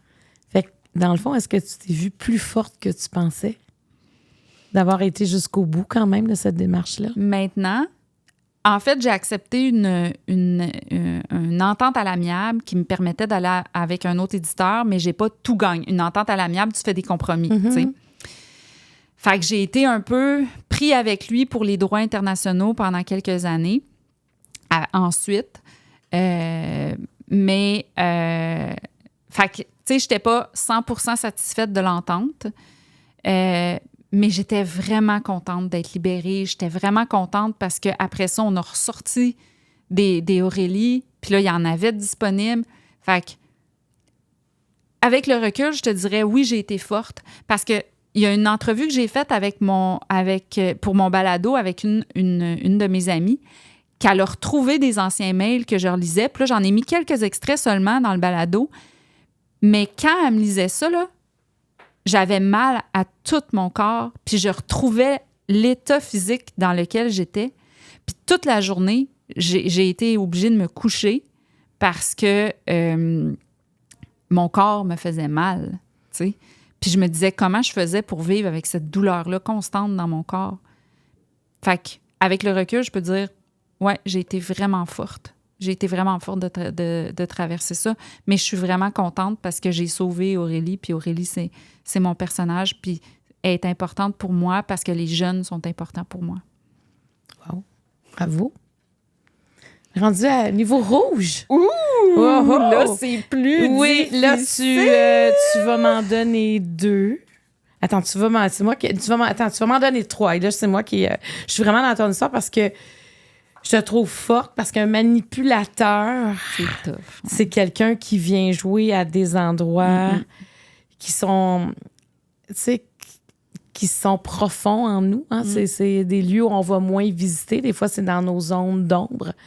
Et ils viennent... Tu sais, moi, quelqu'un m'avait dit, c'est comme si des fois, ils viennent déboulonner des choses dans le cerveau, puis ils vont les resserrer autrement, puis c'est comme ça, on se perd. Ben, moi, à un moment donné, je venais que je croyais. Et finalement, tu as réussi à t'en sortir. Pas encore, parce que je les vois, les séquelles, comme la situation que je te racontais. Je les vois. Mais au moins, tu les vois, tu sais d'où ça vient. Oui. Tu sais, déjà d'identifier, OK, ça, c'est un comportement que j'aurais pas naturellement. Oui. C'est un témoignage qui, je veux pas dire qu'il fait du bien, mais je pense que c'est un témoignage qui peut apporter des réponses aux gens ou donner aussi un élan. C'est pour ça que je l'ai faite. Puis les commentaires que je reçois beaucoup suite à l'écoute de mon balado, c'est souvent ça. C'est des gens que ça leur permet. C'est pour ça, des fois, que ça fait du bien, des fois, de parler. Tu sais, quand on a une tribune, de commencer à dire des choses, on le fait pas pour s'étendre ou pour se faire une thérapie publique. Moi, je crois pas à ça. Moi, je crois qu'on parle parce qu'on a une tribune qui permet d'aider d'autres. Et d'être pertinent. C'est ça, d'outiller les gens. Oui, exactement. Alors, les questions rouges. Ouh! Comment as-tu fait la paix avec le désir inassouvi d'avoir un enfant? Quelle place as-tu décidé de prendre? Ça fait référence. Ah, Aurélie! Cette dernière phrase-là, tu sais, elle me fait tout le temps un peu... ouais. Et est-ce possible de se protéger d'une relation toxique? Je vais répondre aux enfants. Comment tu fais la paix avec le désir inassouvi d'avoir un enfant? Je pense que j'allais dire « on », là, mais je sais pas si c'est pour me protéger. Fait que je pense que je ferai jamais la paix avec ça. C'est quelque chose qui va toujours rester. Mon chum puis moi, on se donne l'espace de s'en reparler souvent. Ça va être un deuil qui va être toute ma vie. Toute ma vie, je vais avoir le deuil. Je vais essayer d'imaginer ça va être quoi. Tu sais, ça aurait été quoi, mon chum puis moi, d'avoir un enfant. Mon chum, il aurait tellement été un bon papa, là, tu sais. Vraiment, là, tu sais. Puis puis c'est vraiment drôle parce que l'autre jour, je faisais des devoirs avec mon filleul parce qu'à tous les vendredis, maintenant, je passe mes après-midi avec mon filleul. Puis c'est sacré pour moi. Puis là, j'ai commencé à intégrer que pour aider ma sœur, tu sais, je pourrais faire un devoir avec lui parce qu'on passe toute l'après-midi ensemble. Puis là, tu sais, j'ai dit à ma sœur, moi, tu sais, vu que j'ai pas d'enfant, je sais pas c'est quoi faire des devoirs. Tu sais, ça a fait partie de... Tu sais, il y a plein d'affaires que tu rêves quand t'as pas d'enfant, là. Tu sais, comme moi, ça a arrêté de faire des biscuits à Noël, tu sais, faire des devoirs, aller à des réunions de parents à l'école. Tu sais, moi, tout ça, j'aurais aimé ça, vivre ça, tu sais. Puis là, mon fils, il me dit... il voulait pas faire ses devoirs. Puis là, j'ai dit...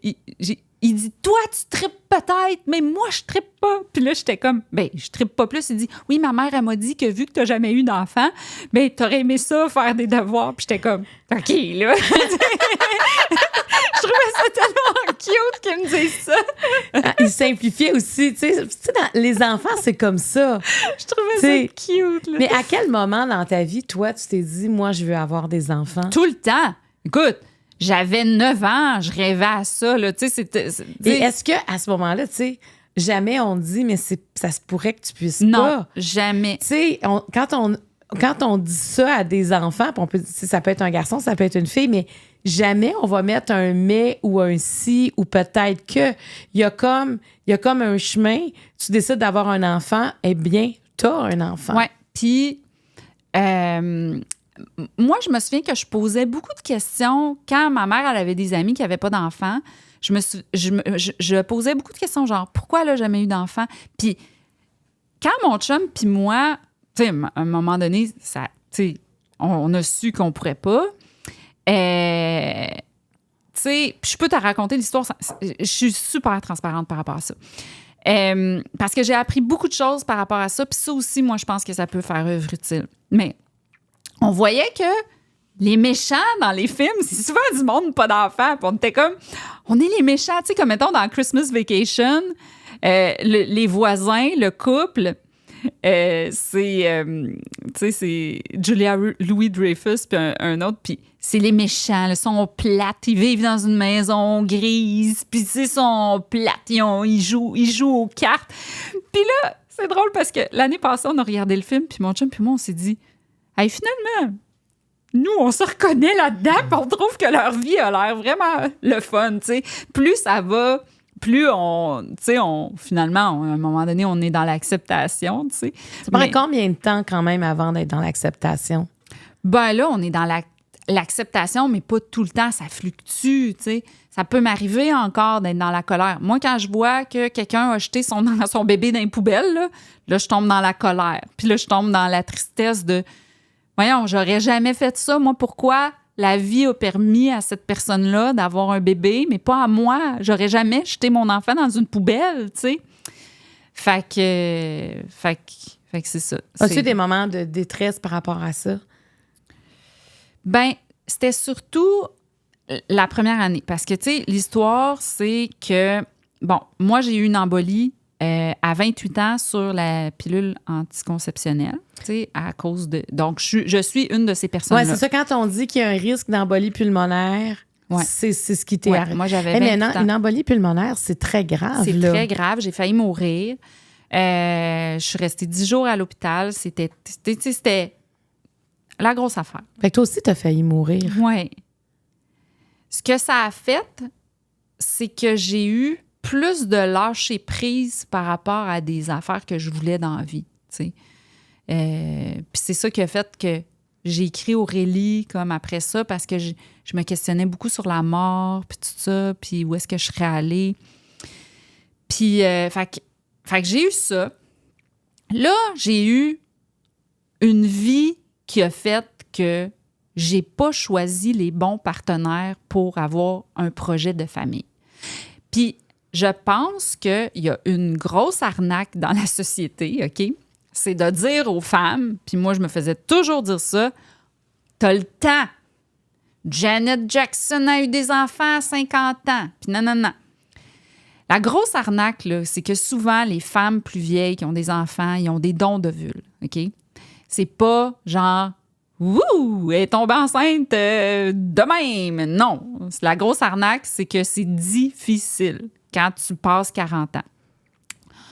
On a très peu de connaissances sur notre fertilité, les femmes. C'est pas quelque chose qu'on apprend beaucoup à l'école parce que comme tous les sujets féminins sont un peu mis de côté, fait que, tu sais, on apprend aux femmes que, tu sais, c'est comme, tu peux tout avoir, là, la carrière, le ci, le ça. Tu sais, quand on avait, tu sais, flash forward, je vais refaire le flashback après, mais tu sais, quand on a rencontré une spécialiste en grossesse à risque, elle a dit, tu sais, un gros mensonge de la société, là, c'est que le pic de notre fertilité, on est au cégep. Là, fait que, tu sais, il faut quand même être conscient que la fertilité, puis c'est une grande injustice biologique, ben, tu sais, pour les femmes, c'est vraiment, tu sais, c'est vraiment moins longtemps que les hommes, malheureusement. Puis ben là, c'est sûr que maintenant, c'est plus fréquent, mais il reste que la congélation des ovules, c'est pas quelque chose qu'on entend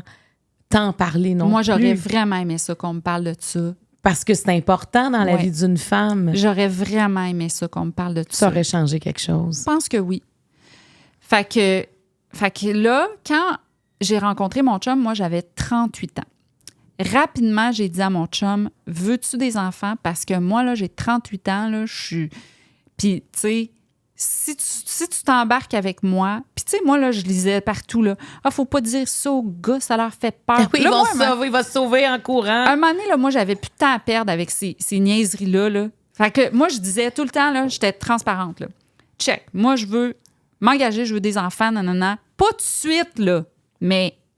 C'est ça, si t'embarques avec moi, ça va être ça. Mon chum, comme tu sais, je t'ai parlé de lui longtemps, là, il n'y avait aucun problème avec ça. Non, oui, c'est la vie, pas de problème. Fait que c'est ça. Fait que après qu'on ait eu la maison, là, on a vécu 1 an, tu sais, dans la maison, tout ça. Puis à un moment donné, j'ai dit, je pense que je suis prête, puis tout ça. Puis j'avais peut-être fin 39, début 40. Là, on nous a dit rapidement, mettons, ça faisait 6 mois que ça ne fonctionnait pas, on nous a dit d'aller en traitement de fertilité. On est allé en traitement de fertilité. Après 3 traitements de fertilité, j'ai fait un caillot sous-claviculaire. Ça, c'est tellement rare, OK, qu'il y a juste les joueurs de baseball que ça. Les spécialistes se posent vraiment des questions sur moi. Puis en plus, j'en ai eu un autre en 2020 qu'on ne sait pas pourquoi, mais en tout cas, à la même place, c'est bon. Je suis une fille qui fait des caillots. Mais là, c'était des caillots sous hormones parce que c'était les traitements de fertilité. Donc, là, mon chum puis moi, on a vraiment eu un questionnement. Qu'est-ce qu'on fait? Puis moi, j'ai eu un choc post-traumatique suite à ça. Fait qu'à chaque fois qu'on parlait, à chaque fois là, qu'on se disait on va avoir un enfant, moi, j'imaginais que j'allais mourir. Fait qu'il a fallu que j'aille faire une thérapie parce que, tu sais, pour moi, c'était comme créer la vie allait me faire mourir moi. Ça a été très dur à me sortir de ces flashs que j'avais dans ma tête. Puis là, ben mon chum puis moi, on avait tout le temps la discussion. Qu'est-ce qu'on fait? Parce que là, on était suivis en future grossesse à risque. Tu sais, j'ai été référée à des spécialistes qui m'ont dit, le projet, il est possible, mais ça sera pas facile. Tu sais, il aurait fallu que, sans savoir si j'allais être enceinte, que je me pique à tous les jours avec un médicament pour éclaircir le sang, c'est dangereux. Parce que tu avais des caillots. C'est dangereux aussi d'accoucher. Puis là, j'étais comme, pouvez-vous me garantir que je suis en sécurité? Puis ils peuvent jamais garantir ça. Fait que... Puis mon chum, à un moment donné, pendant 1 an, on a discuté. Puis là, il m'a dit, moi, je suis pas prêt à te perdre pour un projet d'enfant. Puis moi, j'étais comme... Hey, mais attends, tu dis ça, mais c'est de la grosse discussion. De la grosse discussion. J'ai même dit à mon chum, Olivier, très dramatique, là. Genre, j'étais comme, tu sais, Olivier, là, moi, je t'aime tellement. Si c'est important pour toi d'avoir des enfants, laisse-moi, puis rencontre quelqu'un avec qui tu vas pouvoir faire ça. Puis là, c'est là qu'on a décidé de ça. Il était devant le frigidaire, là. Ma demande en mariage, c'était ça, là. Il était devant le frigidaire. T'es comme, OK, ben là, on se marie. C'est genre... Puis j'ai dit, OK, mais... Puis tu sais, nous autres, on n'a jamais voulu se marier. Mais j'étais comme, OK, mais juste pour mon côté romantique, on peut-tu genre faire semblant que t'as rien dit? Puis là, un moment donné, par surprise, fais-moi une demande romantique. Une demande plus officielle. Romantique, là. Romantique. Puis est-ce qu'il l'a fait? Oui! Alors, comment il a fait ça? Raconte-nous. C'était quoi? C'était trop beau, là. Tu sais, on est allé à New York. Puis il m'a acheté une... Parce que, tu sais, moi, il sait que j'aime pas les affaires, tu sais, trop... tu sais, je suis pas une fille à bijoux, puis tout ça. Fait qu'il m'a acheté une bague en chocolat. Parce que moi, j'adore le chocolat. Puis il a écrit une super belle lettre. Puis il avait fait signer notre chien avec sa patte aussi sur la lettre, tout ça. Fait que c'était comme un moment super doux. Il a pensé, parce qu'on était à New York cette fin de semaine-là, il a pensé le faire publiquement, mais il a fait « ça va la gosser ». Puis, fait qu'il a plus fait ça intime dans la chambre d'hôtel. Puis ça a été vraiment un super beau moment. Puis là, mon mariage, c'est comme... Puis le mariage, c'était le fun parce que ça venait, on dirait, changer les énergies dans notre maison, vu qu'on avait vécu des choses difficiles par rapport à ça, la fertilité. Puis on voulait faire ça chez nous, dans notre cour, avec seulement quelques personnes qu'on aime. Puis moi, ça reste le plus beau. Tu sais, je suis ce cliché, c'est le plus beau jour de ma vie, là, tu sais, parce qu'il y avait tout le monde que j'aime, c'était doux, c'était le fun, c'était pas compliqué, ça nous ressemblait, tu sais. Fait que c'est ça. Fait que il est resté. mais c'est parce que je trouve que de dire la naissance peut faire en sorte que moi, je décède. C'est comme la vie de l'un n'est pas compatible avec la vie de l'autre. Ouais.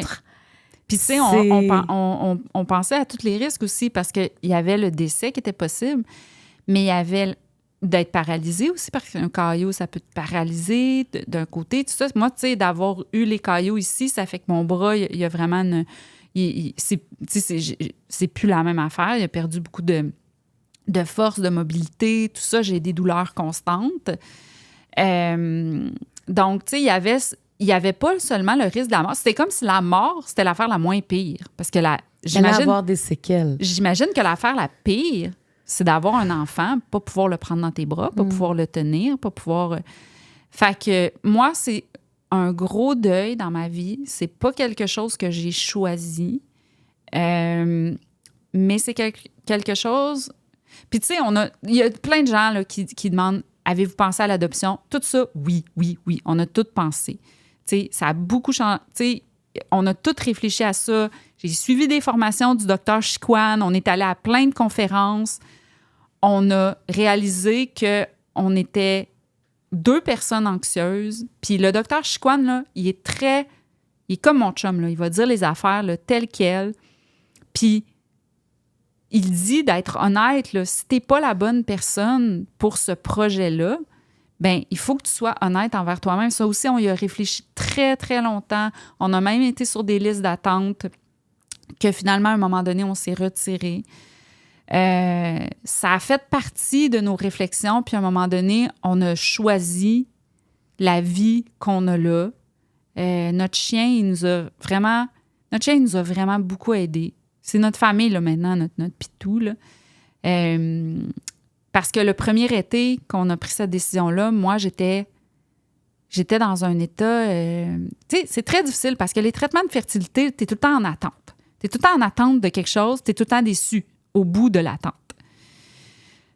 Puis, on dirait que d'avoir mon chien, ça a amené quelque chose au bout de l'attente. Puis, en plus, la première année avec notre chien, puis on l'a appelé Gustave parce que on avait vu que Gustave, ça veut dire soutien. Puis on s'est dit, on a besoin de soutien. Mais finalement, c'est nous qui a été le soutien de Gustave parce que Gustave, il a un handicap. Puis c'est comme si les 3, on s'est comme entraidés, tu sais. Puis mon chien, quand je pleure, il vient me licher. J'ai quasiment, depuis que j'ai mon chien, j'ai presque jamais pleuré parce que mon chien, il est tellement drôle. Parce que quand j'ai des larmes, il vient les licher, puis il fait comme quelque chose de goofy. Puis il est tellement drôle que j'arrête de pleurer tout de suite. Fait que c'est vraiment rare que je pleure depuis que j'ai mon chien, là, puis je l'ai depuis 2017. Parce qu'on rit à tous les jours avec notre chien, puis il amène vraiment... Mais tu sais, je t'écoute, puis je trouve que la possibilité d'adopter a fait que vous avez eu au moins un choix. Oui. C'est ce que vous n'aviez pas avant parce que, bon, le corps voulait autrement. Mais là, vous avez dit, non, ça, c'est pas pour nous. On se choisit. On a choisi un autre chemin, puis c'est un chemin...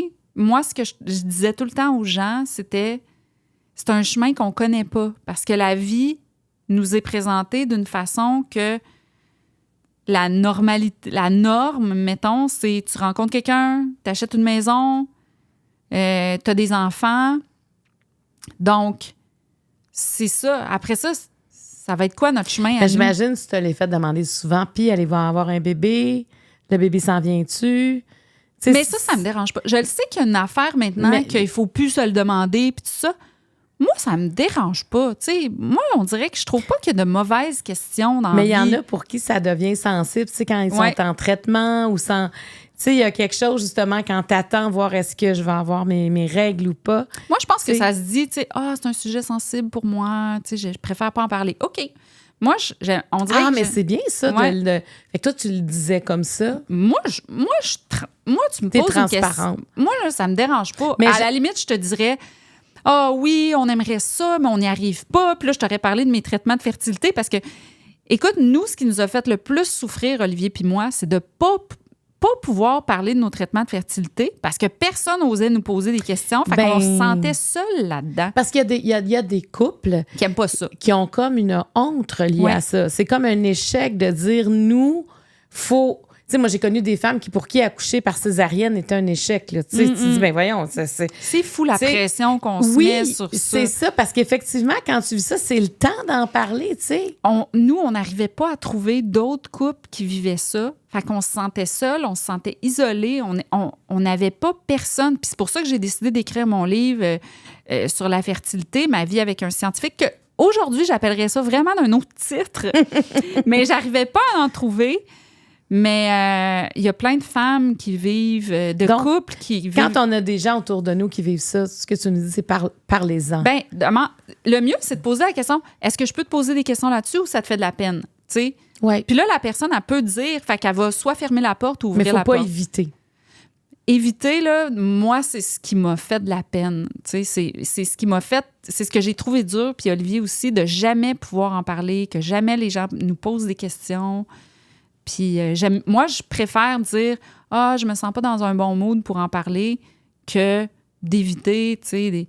Mais moi, je suis de même. C'est pas tout le monde qui est de même. Moi, je suis de même. Moi, c'est parce que j'aime ça. Tu sais, mon chum, il dit tout le temps « Toi, tu brasses la marde, mais tu brasses la marde qui a besoin d'être brassée. » Oui, mais parce que c'est des étapes de la vie qui sont importantes. Je veux dire, t'essaies quand même d'avoir un enfant. Tu sais, il n'y a rien de honteux là-dedans. Puis j'ai comme l'impression qu'il y a tellement de choses qui brassent à l'intérieur quand on est surtout en traitement de fertilité au niveau hormonal. Tu sais, alors, d'en parler, puis être à côté, puis comprendre, écouter, je pense que tant mieux si on est capable de le faire, puis d'arrêter d'avoir honte de ça. Quand j'ai des amis qui sont en traitement de fertilité, je leur demande tout le temps, est-ce que tu es à l'aise que je te pose des questions ou tu n'es pas à l'aise? Est-ce que tu es à l'aise de m'en parler ou tu n'es pas à l'aise? Moi, c'est ça que j'ai décidé de faire. Et la plupart du temps, ils te répondent quoi? Ils veulent en parler. C'est ça. Fait qu'il faut essayer. Il faut ouvrir la porte. Moi, en tout cas, c'est ma façon. T'sais, si tu poses une question, là, ça peut être... ça peut déclencher une émotion, mais si tu demandes si tu peux poser des questions, la personne, elle n'ira pas dans des émotions si elle veut pas y aller. Non, puis il y a des journées que c'est plus difficile que d'autres. Exactement. Donc, je vais suivre ce conseil-là, ose en parler. Question mauve? Ouh! Ah, tu m'en donnes une seule. Oh! T'en as pas tant brassé, là. On parle de choses très, très profondes, je trouve. Quelque chose. Puis en plus, tu sais, comme tu m'envoies sur des sujets que c'est rare que je parle. Fait que ça veut dire que tu dois être une personne qui attire beaucoup les confidences, puis toi aussi, tu dois être le genre de brasser de la merde qui a besoin d'être brassé. Ça dérange des fois. Ah ouais? Ben, tu sais, moi, je suis curieuse. Puis justement, tu sais, si quelqu'un est en traitement, par exemple, d'infertilité, c'est sûr que moi, je veux savoir comment la personne va. Parce que je sais, entre autres, pour les femmes, pour le corps de la femme. C'est dur. Combien c'est difficile. Puis quand tu arrives au traitement de fertilité, c'est souvent parce qu'il y a eu un échec avant. C'est-à-dire que ton corps a besoin... Fait que déjà, tu sais, tu n'arrives pas dans un... Ton espoir est tellement grand dans ce moment-là. Tu sais, c'est pas comme quand tu essaies d'avoir un enfant une première fois, ça marche pas. Mais souvent, quand tu arrives là, c'est que tu as essayé longtemps, tu es arrivé à une conclusion. Ouais. Et ça, c'est comme, OK, là, on recommence avec un autre processus où on espère, mais tu sais, c'est que tu le vois qu'il y en a moins de processus après aussi. Ça fait que je trouve que c'est... Puis, tu sais, avec le corps va changer. Je trouve qu'il y a beaucoup de choses qui se passent parce que des fois, ça peut être une femme seule, des fois, elle peut être en couple, mais tu sais, je trouve que c'est important d'écouter qu'est-ce qu'on a à dire à ce moment, qu'est-ce que l'autre a à dire à ce moment-là. Tout en respectant si la personne... Tu sais, ce qui est difficile, c'est si, mettons, tu respectes pas le besoin de l'autre de ne pas en parler ou de... Tu sais, fait que moi, je pense qu'il faut juste respecter où la personne... Prêt à apprendre. Puis si tu vérifies où la personne est, ben là, après ça, tu fais pas de gaffe. Une question très simple, India. Est-ce qu'il y a une vie après la mort? On parle de ça tous les jours, de cette question. Hey, moi, là, c'est drôle parce que c'est une question que je me suis posée parce que j'ai failli mourir, parce que mon père a failli mourir, mais c'est la question qu'a parti Aurélie Laflamme, tu sais. Que c'est quoi, mais on va où quand on meurt? Puis ma seule réponse, c'était « je le sais pas ». Puis c'est pour ça qu'Aurélie, elle rentre dans son imaginaire puis qu'elle imagine que son père est devenu un extraterrestre. Parce que moi, je pense que les gens qui ont des croyances après la mort, ça doit être rassurant parce que tu sais où imaginer les gens que t'aimes qui meurent. Mais moi, je le sais pas. Fait que je sais pas où imaginer les gens que j'aime. J'ai pas de croyances. Fait que des fois, j'aime ça croire aux fantômes. Puis là, je dis tout le temps à mon chum, « Ah, si je meurs, là, je vais revenir te hanter, puis nanana. » Puis... Mais tu sais, j'ai pas... Tu sais, c'est un peu deuxième degré quand je dis ça. Puis, tu sais, l'histoire de ma grand-mère l'autre jour, que je te racontais tantôt, j'ai raconté une histoire que j'ai racontée à personne qui est vraiment très drôle, mais que j'aime raconter cette histoire-là.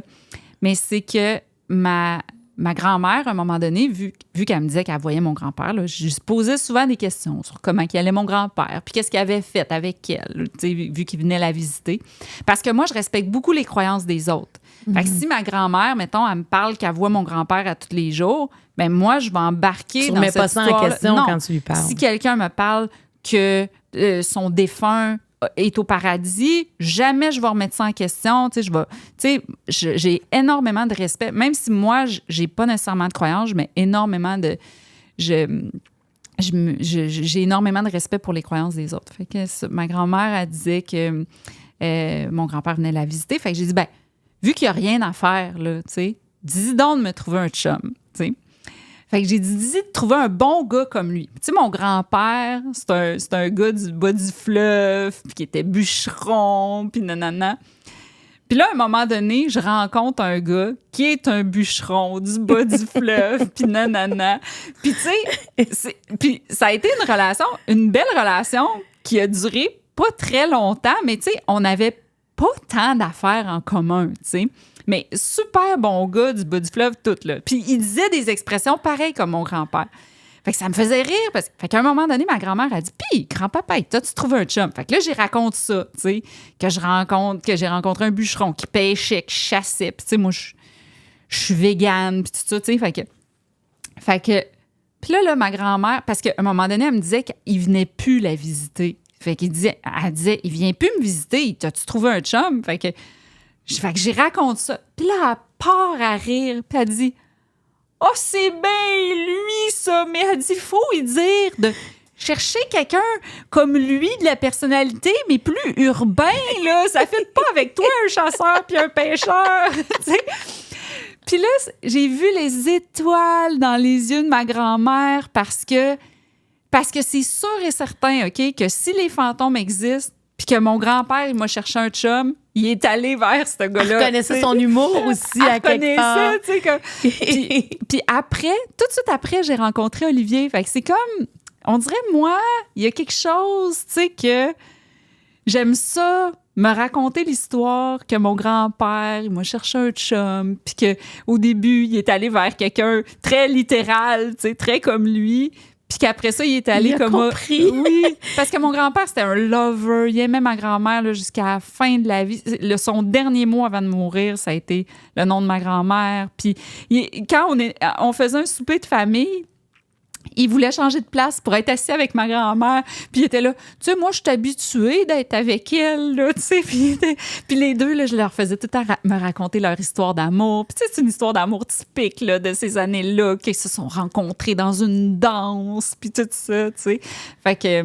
Mais c'est bon. Moi, je trouve que, tu sais, c'est bon comme d'avoir un sourire quand on pense à ça. Ça, c'est pas tangible. Non. Mais en même temps... de dire peut-être qu'il est intervenu dans ce qui m'arrive, ben si ça nous fait du bien. Oui, puis tu sais, des fois, mon père, il me raconte ça, que pour lui, c'est comme ses parents qui l'ont sauvé, tu sais, de la noyade, tu sais. Moi, on dirait, j'aime me raconter ces histoires-là parce que vu que j'ai pas de croyance, ben on dirait ça me prend quelque chose auquel m'accrocher, tu sais. Parce que, tu sais, sinon, c'est trop difficile parce que quand t'as pas nécessairement de croyances, c'est comme un peu... C'est fini après toutes la les vie. croyances, puis c'est fini. C'est fini. C'est un peu triste de dire que quand t'es mort, c'est... Ben, quand t'aimes la vie, ben, c'est... Tu sais, c'est plate de penser que ça va se terminer. Mon chum puis moi, on est allés à Disney là, cet été, puis là, à un moment donné... Puis là, les deux, là, tu sais, on sortait un peu mal au cou, hein, puis... Des manèges. Ouais. Puis là, j'étais comme, je disais à mon chum, j'ai pas hâte, là, d'être à notre dernier voyage à Disney, là, puis que on va se dire, on pourra plus y aller, ça va être la dernière fois, puis nanana. Tu sais, là, j'ai pogné une bronchite à force de crier dans les manèges. Fait que, tu sais, je vois que je vieillis, mon corps vieillit, puis que, tu sais, je réagis plus pareil. Je pogne des torticolis après un manège. Fait que je pogne des torticolis en éternuant, là. Tu sais, c'est ça, vieillir. Fait que, tu sais, c'est ça. C'est le fun d'imaginer que... D'y croire. Pas d'y croire, mais de croire en quelque chose. De croire en quelque chose. Alors, tu as le droit à ta question. Et là, j'ai comme le goût de soit de te reposer une autre question comme ça ou une question qui te ferait raconter quelque chose. Mais je vais y aller avec une question plus... Ben, en fait, moi, je me suis toujours demandé sur toi si, quand ton mari était en politique, si tu as vécu de la solitude puis s'il a fallu que tu te mettes de côté. Tu sais, moi, j'aimais beaucoup la politique, India, fait que tu sais, j'étais fondatrice du parti, donc je comprenais sa vie, mais oui, il y a eu de la solitude. Puis moi, j'ai eu de la solitude avec mes enfants. Tu sais, des fois, il y en a qui vont dire avec des enfants, tu t'ennuies jamais, mais c'est pas une question d'ennui, la solitude. C'est une question, on dirait, quand t'as envie de parler, quand t'as envie d'être écouté, ben, tu sais, tu fais pas ça avec tes petits-enfants, là, tu sais, ils sont trop jeunes, mais... Moi, je ne viens pas du Bas-Saint-Laurent. Plein de gens pensent que je suis une fille du bas du fleuve, mais c'est Mario qui vient du bas du fleuve. Et moi, j'étais allée habiter là parce qu'il était député, puis il était député de Rivière-du-Loup. Donc, c'était clair qu'on allait habiter là où il avait été élu. Donc, j'ai été longtemps, tu sais, seule la semaine, entre autres, loin de mes amis aussi. Moi, je suis déménagée là très candidement, là. Puis là, il y en a qui nous disaient, oui, mais tu vas t'ennuyer. Tu sais, moi, je sortais tout le temps. Je veux dire, je m'impliquais. Et là, tout d'un coup, bon, je suis partie, j'étais enceinte. C'était tout un changement de vie aussi, d'avoir un bébé. Tu sais, moi, j'en voulais pas quand je tombe enceinte. C'est tout le contraire d'un paquet de femmes. Moi, je pense que j'étais vraiment très fertile, tu sais, c'est bizarre, mais... T'es chanceuse! Mais je le sais, je suis quasiment mal de dire ça me fait zéro rien. Mais tu sais, en même temps, quand j'ai eu Angela dans mes bras, j'ai dit à Mario, elle sera pas seule. Il y en aura d'autres. Mais c'est juste au moment où je l'ai eu dans mes bras que j'ai tout compris, parce que moi, j'ai eu des doutes jusqu'à l'accouchement.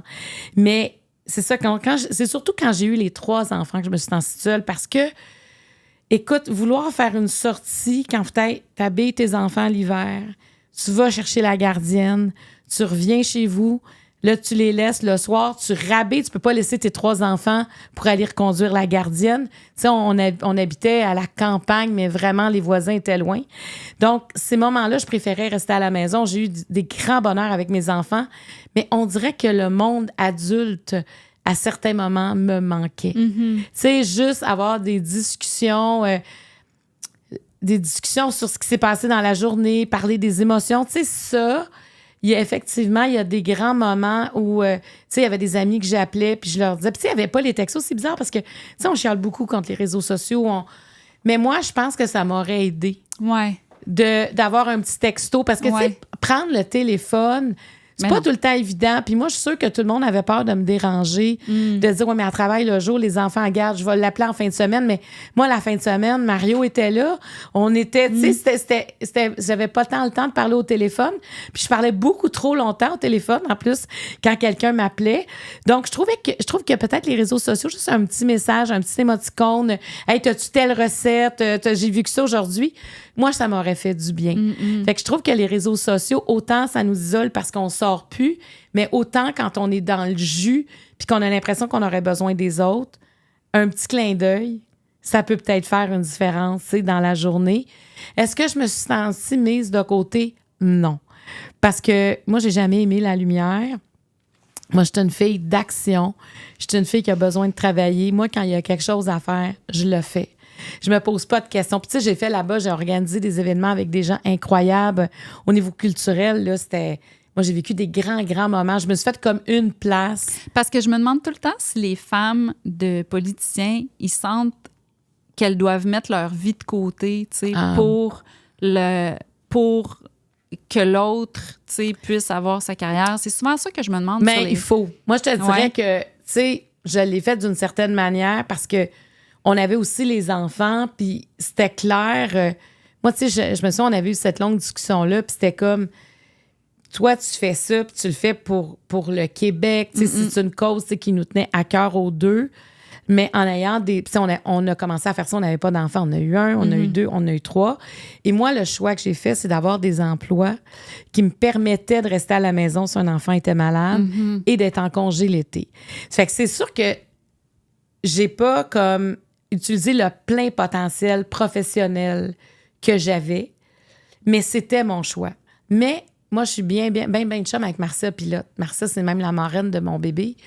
Puis Marcia m'avait dit un jour, tu sais, Marie-Claude, quand on fait un deal comme ça, faut le revalider une fois de temps en temps. Ça se peut que, tu sais, quand tu le dis, tu y crois. Puis tu sais, elle disait, quand tu as une famille, c'est comme si tu avais une petite entreprise. Tu as ton couple, tu as ta famille, tu sais, ton couple avec tes enfants, mais la gestion de ça, ça s'appelle une PME. Puis elle dit, tu sais, tu règles pas ça chez vous, tu t'en vas au restaurant pour pas qu'il y ait de chicane, pour pas qu'il y ait d'émotion, mais tu règles tes affaires. OK, est-ce que ça tient toujours? Que moi, je tienne la route, que moi, j'accepte de gagner moins de sous. Et ça, moi, ça m'a permis d'accepter, et des fois, on a fait des ajustements. Tu sais, des fois, on disait, mais là, j'aurais peut-être besoin d'aide. Là, et tu sais, Mario aussi, il y a des affaires qui faisaient moins. Il disait, OK, là, rendu à 3, faut que je fasse aussi des changements. Et c'est ce qui nous a permis de poursuivre et de sentir bien les deux. Parce que, effectivement, il faut... Moi, j'appelais ça des sacrifices. Tu peux pas faire une vie politique, parce qu'une vie politique, là, c'est tout le temps. Tu sais, moi, il y en a des fois, oui, mais tes enfants étaient avec vous autres. Oui, mais c'est parce que c'est pas un film qu'on tourne, là. Je peux pas dire mes enfants se font garder puisque je suis en tournage. S'il y a un congrès, bien, moi, j'aimais amener les enfants pour qu'ils disent, regarde, quand votre père, pour qu'ils sachent quand votre père est pas là, ben c'est ça qui se passe. Tu sais, ils rentrent dans une salle, les gens l'applaudissent, tout le monde le connaît, les gens adhèrent à des idées. Mario écoute les idées des autres. Tu sais, un parti politique, ça se fait en groupe, ensemble. Puis je voulais qu'ils voient ça. Ça fait qu'on les amenait, on les a trimballés partout, nos enfants. Mais c'était pas pour les Kodak, tu sais. Puis que des fois, il y a beaucoup de choses qui... Fait qu'il faut que tu assumes. Tu te dises, non, on le fait pour les bonnes raisons, en tout cas pour nos valeurs à nous. Puis ça faisait qu'il y avait beaucoup d'équilibre parce que quand les enfants, mettons, s'ennuyaient, ben je disais, mais là, papa est à Québec. Ah oui, c'est vrai. Ah oui, on connaît ça, le Parlement. Hey, on va-tu au Parlement dans le grand bureau de papa? Tu sais, il faut rendre ça joyeux. Ouais, le fun. Pas, ah ben là, hey, c'est compliqué, là, il y a un mauvais sondage aujourd'hui. Puis tu sais, quand ils ont vieilli, des fois, ils trouvaient ça plus dur. Quand on a quitté, la plus vieille, est en 6e année. Tu sais, t'es quand même assez jeune. Puis je me souviens, il y avait une campagne électorale, puis il y a quelqu'un à l'école qui avait dit « Ouais, ton père, là, je pense bien qu'il va perdre. » Il avait dit quelque chose comme ça, puis elle a dit « Es-tu obligé de me le dire? » Puis là, ça a fait comme ben non, pas tant. On voit les enfants de 2 personnes d'opinion. Oui, c'est ça. T'es obligé de me le dire. Puis là, mais elle était... Tu sais, je sais pas si, mettons, ma plus jeune aurait été capable de ça. Et quand en fait, c'est comme la politique qui a quitté, plus que nous qui avons quitté la politique à un certain moment donné. Et c'était correct à ce moment-là aussi qu'on quitte. Tu te présenterais... Tu sais, tu dis on a quitté, mais tu te présenterais-tu? Non. Je trouve que c'est un grand, grand don de soi. Sérieusement. Puis, tu sais, moi, je me suis jamais présentée, mais j'ai comme l'impression d'y avoir goûté à cette vie politique-là. Puis j'ai énormément d'admiration. Tu sais, souvent, on va juger parce qu'il y en a eu des croches à travers les années, mais c'est une minorité. C'est une infime minorité parce que, tu sais, j'en vois, là, tu sais, je vois des ministres qui ont des enfants, puis, tu sais, je peux imaginer la vie. Mais il me semble que tu serais bonne. Écoute, je trouve que c'est énorme, là, tu sais, comme vie, puis j'aime tellement ce que je fais, là, tu sais. Ben, t'es bonne aussi dans ce que tu fais. Mais j'aime ce que je fais, mais la politique, il reste que moi, j'y crois. Tu sais, quand les gens n'y croient pas, il reste que tout ce qu'on fait, quasiment, c'est décidé par des lois qui sont votées dans nos parlements.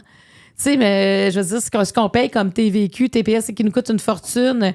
En fait, quasiment tout ce qu'on fait, tu sais, tantôt, on parlait, entre autres, quand on a besoin d'aide pour avoir des enfants, quand on va, tu sais, il y en a qui ont manifesté, il y en a qui ont, je veux dire, il faudrait que ce soit payé, il faudrait qu'il y ait un bout qui se soit payé de tous ces traitements-là. Julie Snyder. Exactement. Tu sais, Julie Snyder, à qui elle a parlé quand elle a fait des réclamations, c'était à l'Assemblée nationale, parce que c'est là que les changements s'opèrent. Tu sais, des fois, il faut se lever debout puis aller voir les élus, mais c'est les élus, en bout de ligne, qui décident un paquet de choses de ce qui se passe dans la société.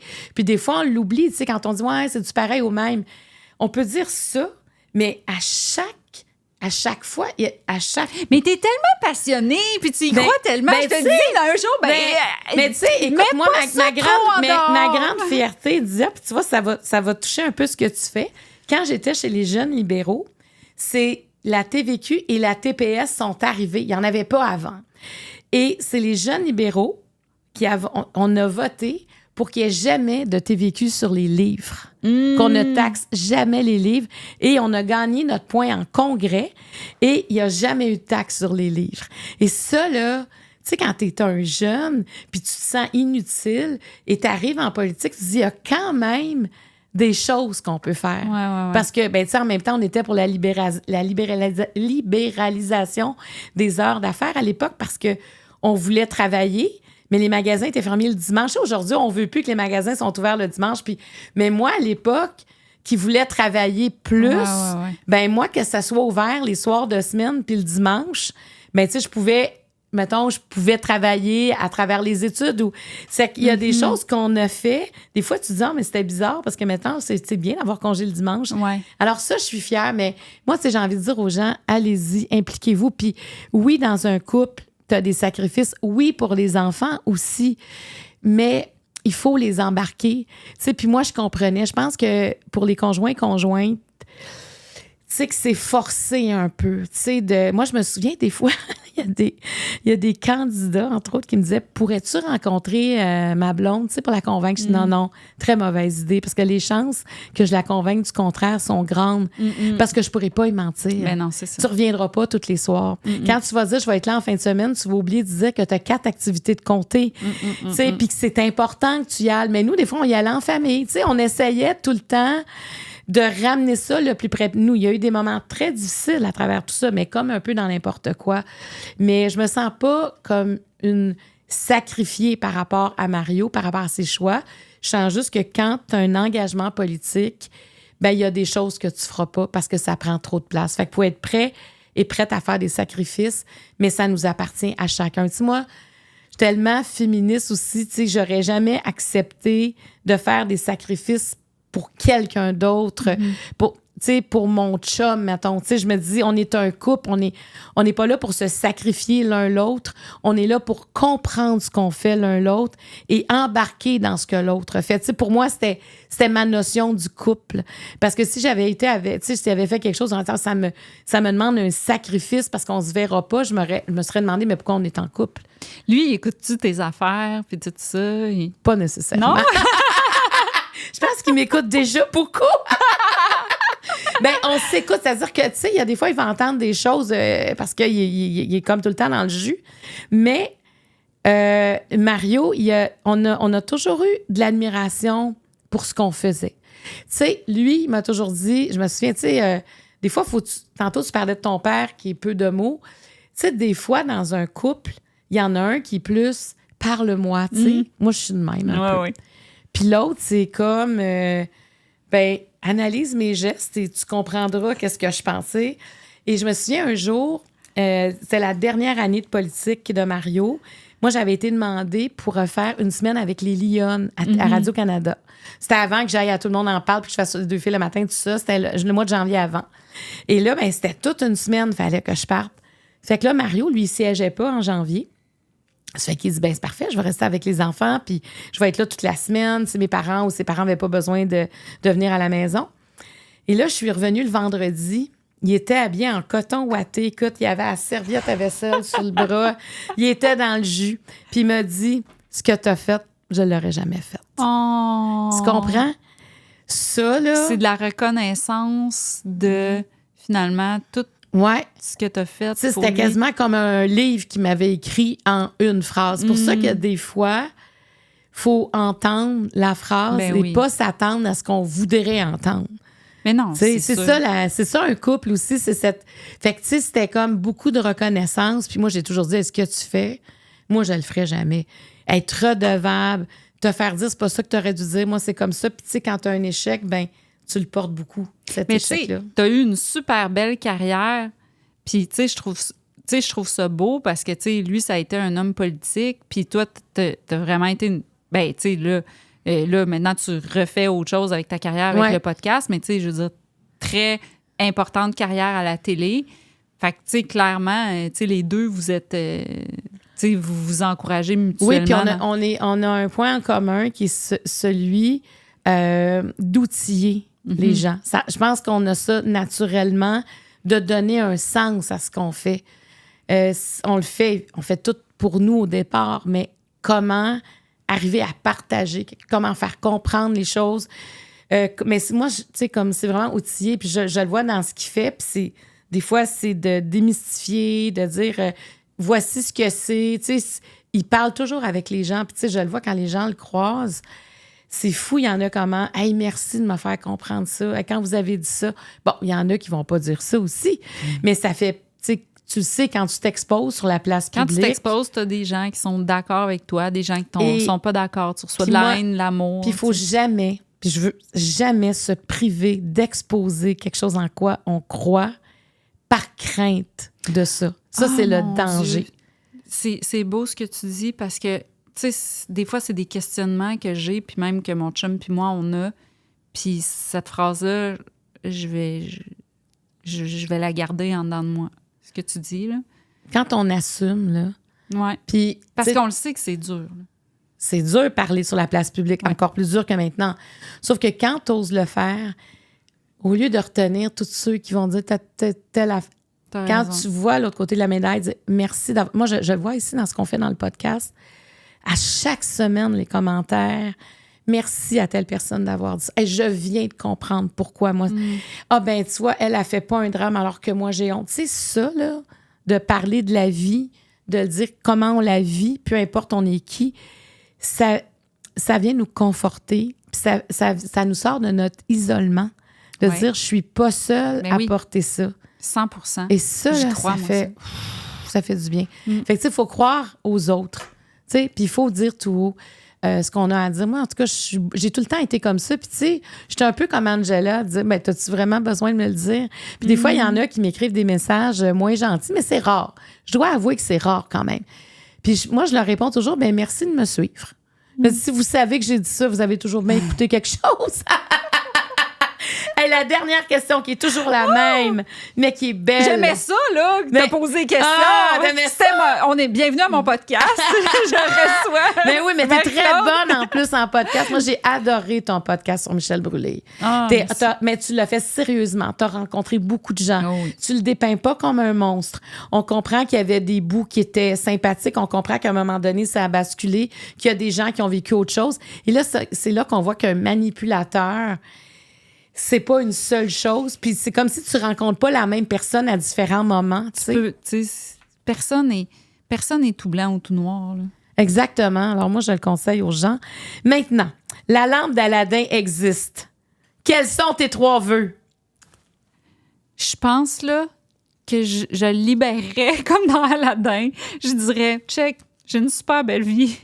Je veux juste que ça continue. Tu sais, souvent, là, tu sais, avec mon chum, là, je dis tout le temps, meurs pas. Tu sais, je veux juste qu'on... Moi, là, mon seul souhait, c'est que mon chum puis moi, on vieillisse, tu sais, comme ensemble, heureux, puis en santé. Puis, tu sais, moi, c'est tout le temps la santé, c'est tout le temps un enjeu dans ma vie, là, parce que avec raison. Je suis comme un citron, là, comme en ce moment, là, j'ai une capsulite, puis là, j'ai comme 3 spécialistes qui me suivent parce que c'est une capsulite qu'ils n'ont jamais vue parce qu'elle ne se règle pas, puis ils n'ont jamais vu ça. Moi, je suis tout le temps le cas spécial, là, tu sais. Fait que, tu sais, fait que moi, là, je touche du bois, tu sais, j'aime ma vie en ce moment, on dirait... Je suis juste contente. J'ai trouvé des bonnes personnes avec qui travailler. J'ai des beaux projets.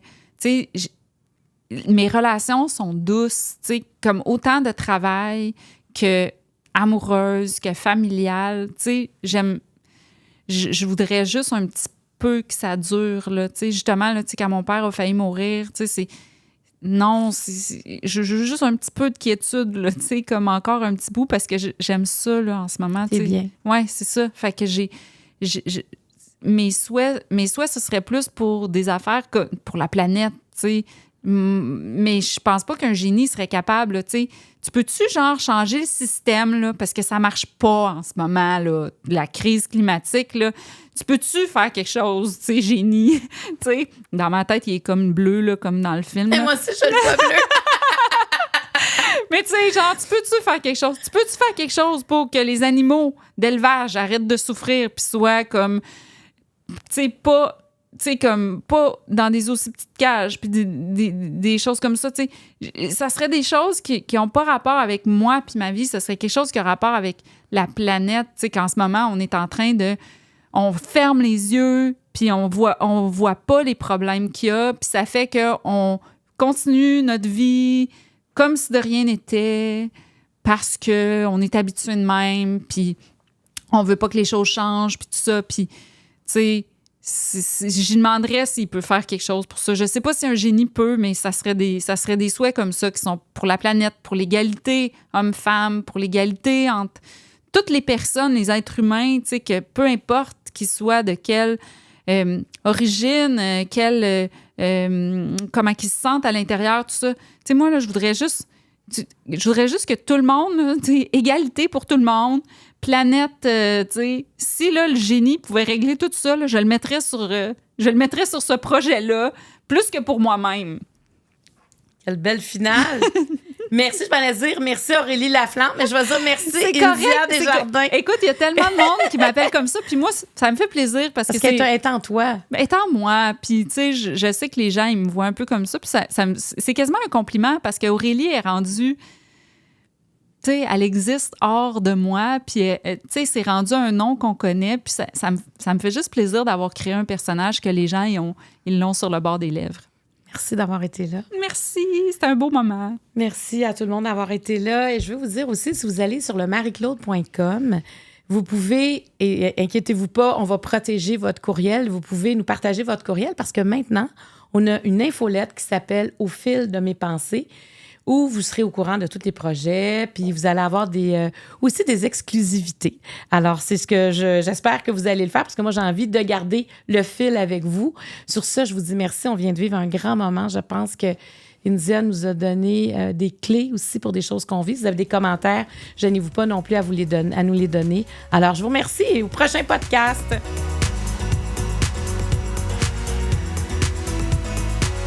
Cet épisode était présenté par Karine Jonca, la référence en matière de soins pour la peau au Québec.